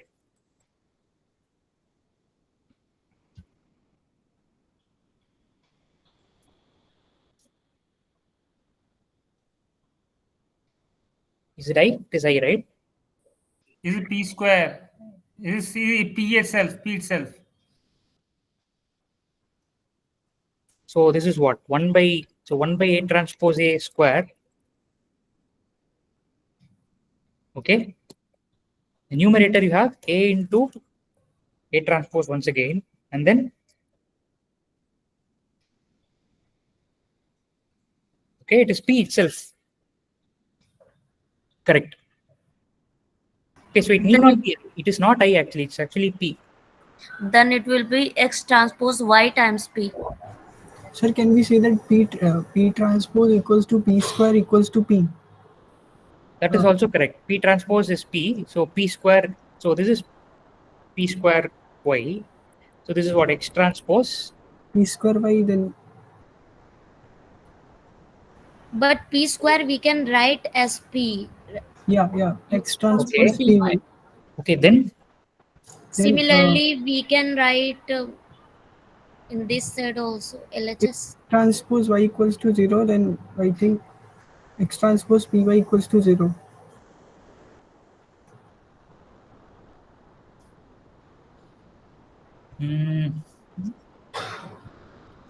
No, that part you can't conclude, right? So I need a slightly more stronger argument here.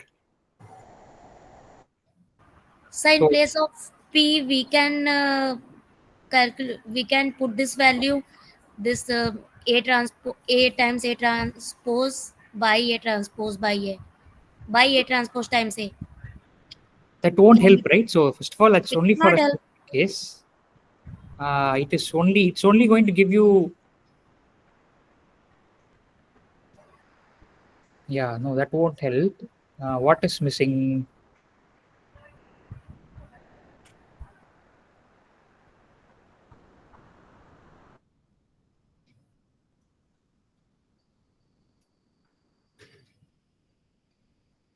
Something is missing. Let's see.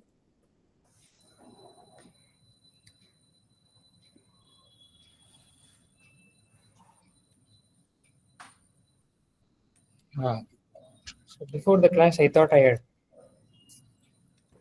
So can we like start from Px is equal to some as Px is in the column space of matrix A, then we can write Px is equal to A times some alpha vector. Now if we transpose it and take its dot product with 0, can we like go ahead in that way? Yeah, Px is some vector in the column space of P. That is correct. Py is some other vector in the column space of P. Now, okay.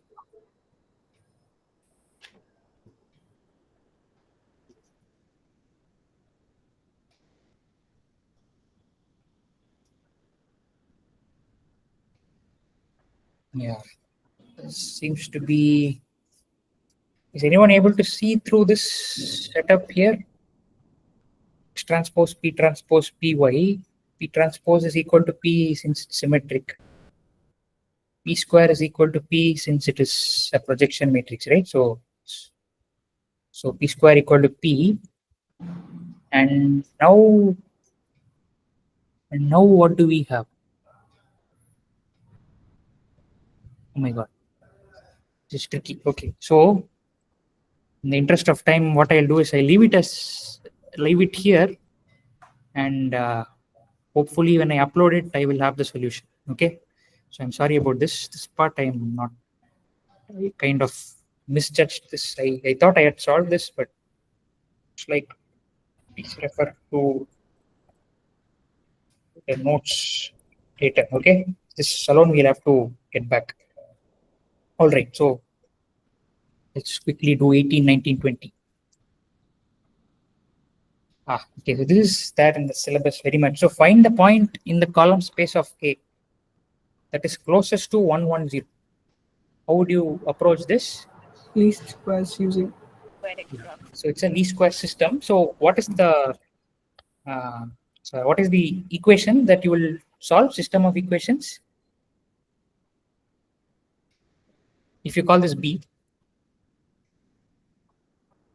what system is it? A transpose X equals to A transpose B. A transpose B. Okay, so A transpose AX equal to A transpose B, and then the system will always have a solution. Okay, and you can find one of these solutions. That there could be many. You have to find one, and then what is the projection? So solve for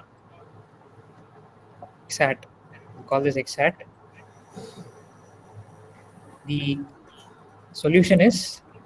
So basically, this is basically a least square question. Yeah, this is just a least squares question. Only thing is that it's being presented in a slightly different way. Everyone knows this, right? That this is equivalent to a least square system. Is everyone aware of that? Yes. Yes. So the solution is, therefore, is it X hat? Is X hat the solution? Yes, sir. Yes, sir. Is X hat in the column space? P times X hat. A times X hat, right? Yeah, sorry, A, sorry. Right. So the solution is A times X hat. See, you are. So please note this point. This is important, right? So you are looking for a point in the column space of A. Column space of A is R3. Okay, the least square system is actually A transpose A, which is what? 2 cross 2.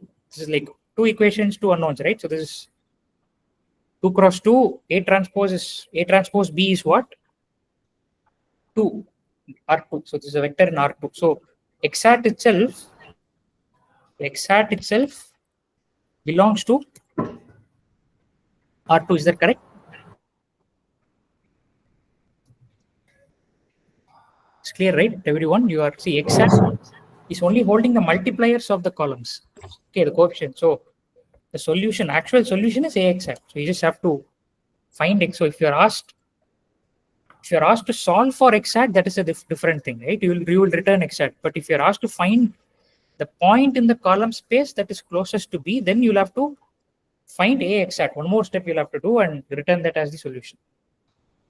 There are no confusions here, right?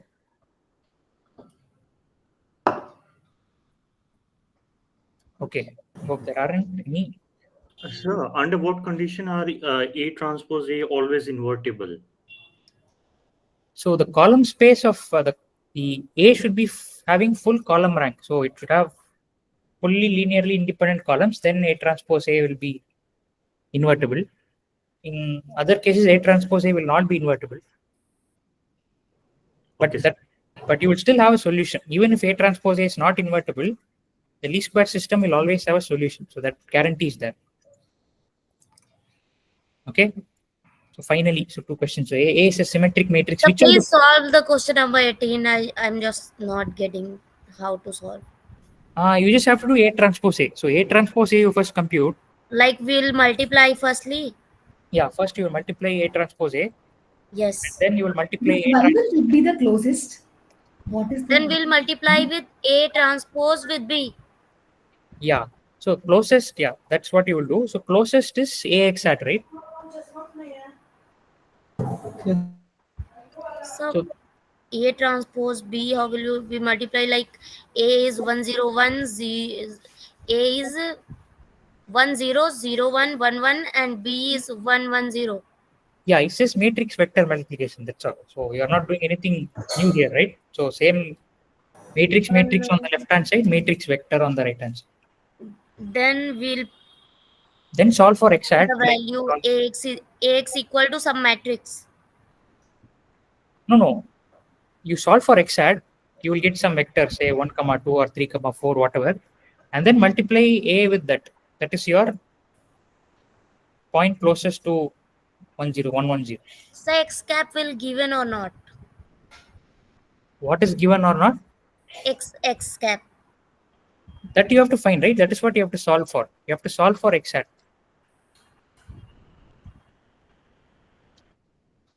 Okay.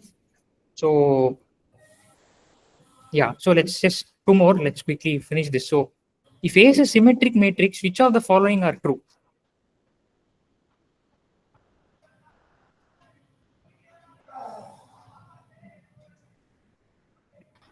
Its column space is equal to its row space.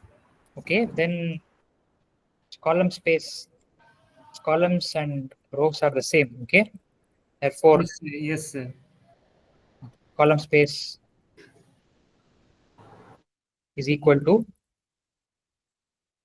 okay, what is the other consequence? Space is Column orthogonal. Space is orthogonal to its null space. Yeah, the column space. Why is that? Okay, so why is that? Because column space and row space are same.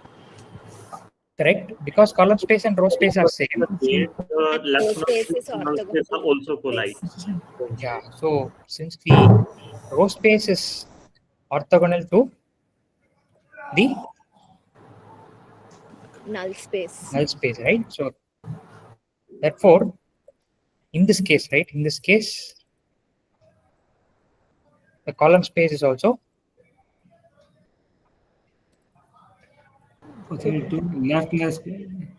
Sir, column space is orthogonal to left null. yeah, that's why I've like made it clear that in this case, right, when A is symmetric, this is not in general. Okay, not in general. So only for this particular case, this problem, it so happens that column space is also orthogonal to the null space. Okay, because A is symmetric, because row So space. this property is true here because of symmetricity. Yeah, only symmetry. That's only because of the symmetry is this happening.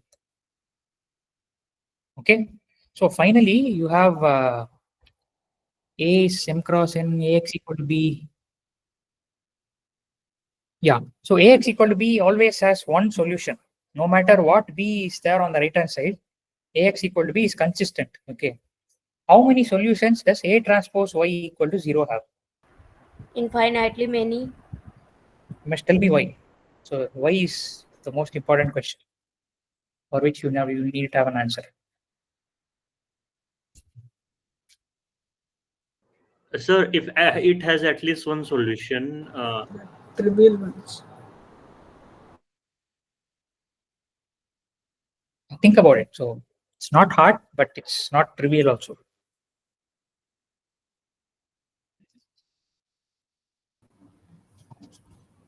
If it has one solution for every B, then that means that solution should be 0. Is that necessary? Can you think of, yeah, the stress is on the right thing. It always It has is at the least one same solution. like always has at least one solution. It means at most it could be any number of solutions. Yeah, so Then it should be. Look, so basically define we need to meaning. find out the number of elements in its left null space, I think. Correct. That's the second part of the question. So that's the main question. How many elements are there in the left null space, right? Or what is the dimension of the left null space? That's what we're asking. But before going there, So it has at least one solution. So B lies in the column space of A matrix. So okay, B lies in the column space of A, correct? Okay. So now, like, if we transpose it, like A transpose Y is equal to 0 signifies that the left null space, there exists some left null space. So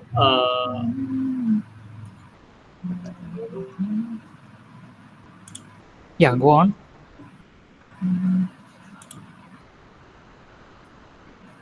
Some Sure. budding singer is singing. Yeah, okay. Just Yeah, go on. thinking ahead of that point now. Yeah, okay. So someone should tell me. Yeah, first argument. So first, the approach is correct. B lies in the column space of A. That is correct. Now you have to expand on that. Something to do with that. And it's perpendicular to left null space. Perpendicular to. Okay. So left null space needs to have solution. Okay, we'll come there. That's correct. The perpendicular orthogonality argument is there. But before you go there, what is if B is always B for whatever B you think of, that is always in the column space of A. What does that tell you about the column space of A? See, if B is in Rm, B in Rm is in the column space of A. It has M independent vectors. Actually, it means A is invertible, right? We can always find a solution. So X is A inverse B. So rank, it has to be a full rank matrix.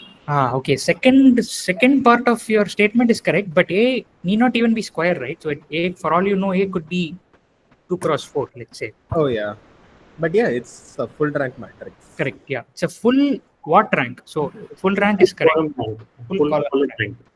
Yeah, right. So if B is in Rm, if B in Rm is in the column space of every A, sorry, for every B. Okay, I'll just put it as if B is in the column space of A, then column space of A is just has to be or R M itself, right? That has to be a column space. So dimension of yeah, the dimension of the column space has to be plus null space, left null space equals to the number of the rows. So it's M and M, so it should be 0. Right. Yeah, we'll come to that part. So in fact, it's actually not full column rank. It's full. Is it full column rank? It's actually full row rank. Is that correct? See the rank. So it is full row rank, right? So that both are the same. But then if you say full, if you use the adjective full before column before rank, it has to be full row rank, right? There are M rows. So are you with me so far? Yes. Okay. So the columns may not be linearly independent, but they certainly span. So the columns have to span Rm, right? There is no escaping that. Only then will every B be in the column space of A. Okay, the columns have to span Rm, and so that is done. Now we come to A transpose Y. So if you say that A transpose Y is 0, then if A transpose Y is equal to 0, then Y is orthogonal to all the columns of what? Of M by N matrix. Of A or A transpose? A transpose. A transpose or A? Just think about it. Columns of A. Right?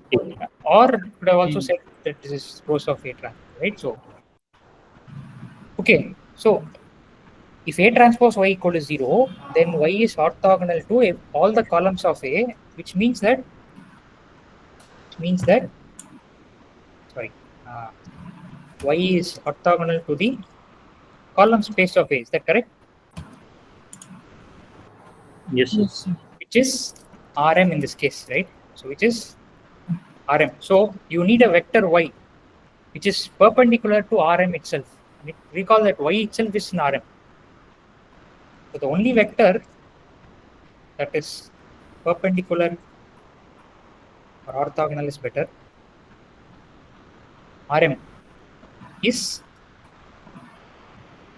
what vector? Zero vector. Zero vector.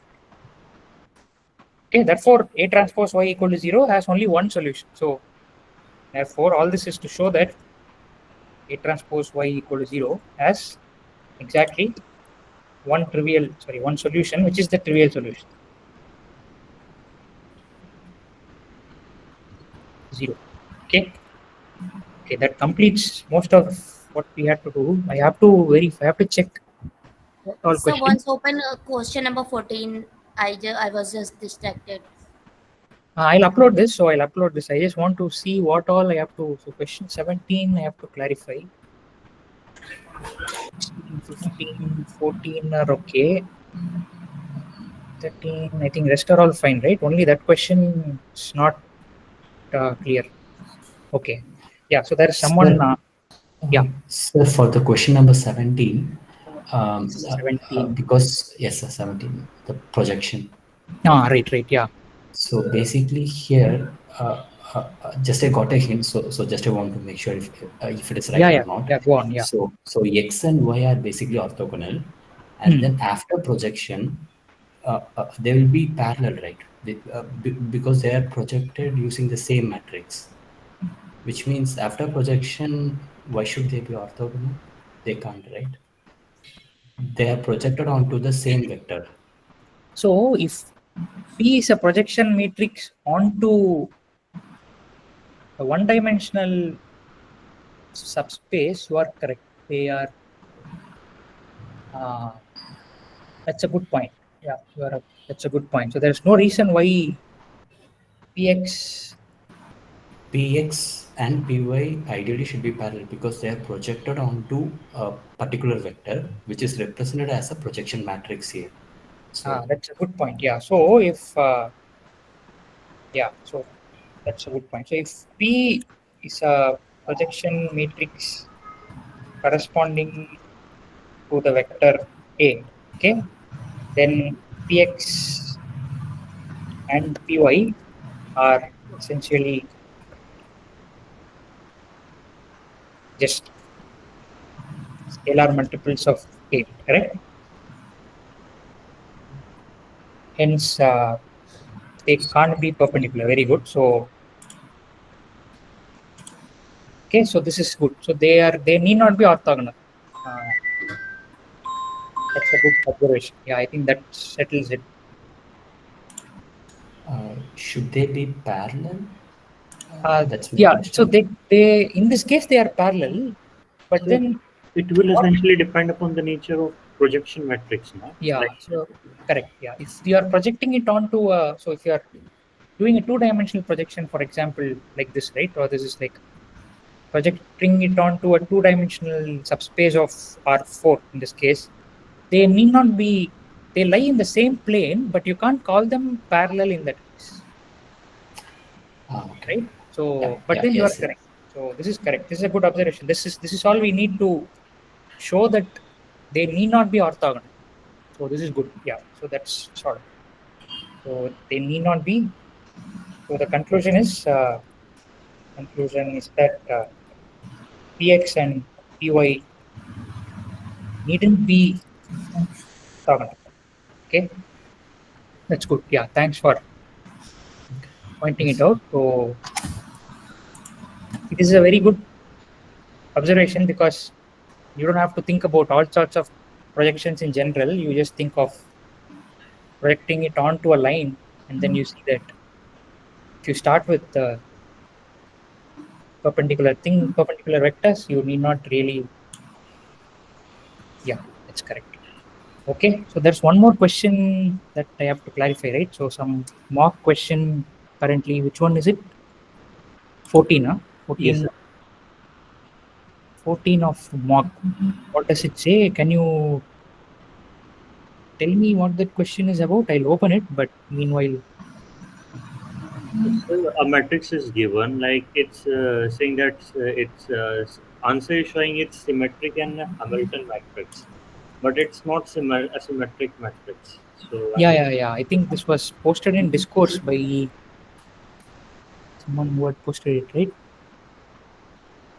Yeah, clarified there, but then that's correct. There are some mistakes. Yeah, we have to fix this. These are some mistakes we have not yet fixed for so many terms now.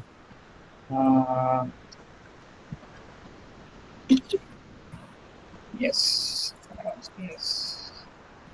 Sir, and can you tell again what's the Hamilton matrix? Skip. Hermitian, you mean, right? Hermitian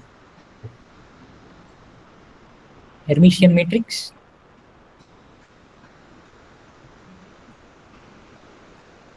Yeah. So this is this is a mistake.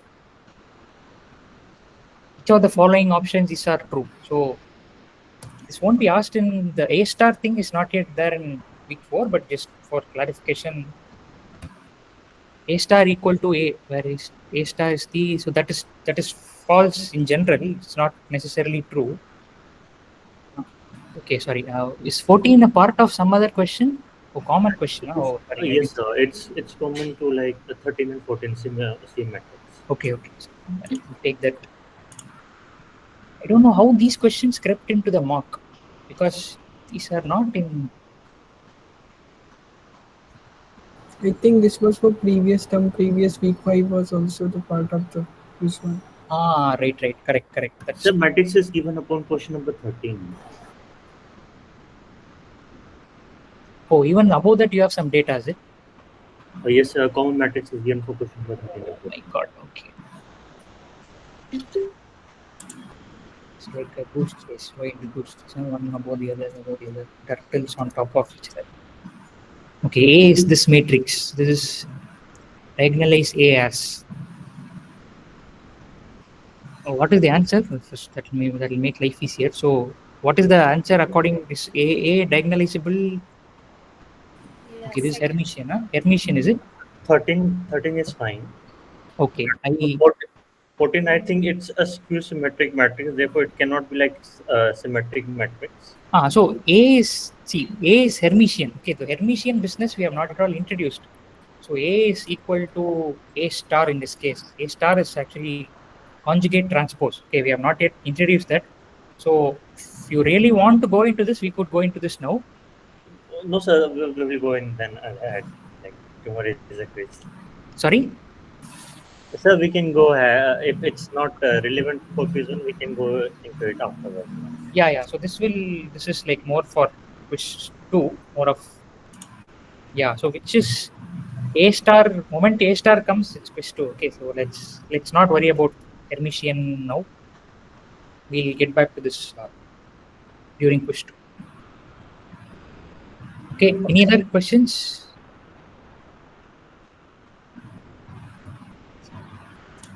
If not, we will all the best for your exams and we can close. Don't you all have to study for other exams? Only MLF or?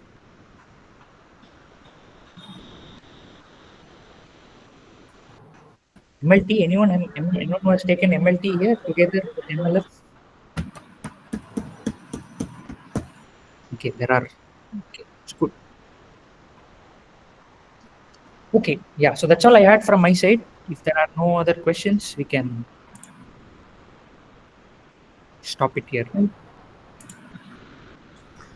Thank you, sir. Okay, then, yeah. All the best. So when will you update this PDF in the notes? I will. I think that's almost of it. Maybe in 1 hour's time, I'll upload. Okay, sir.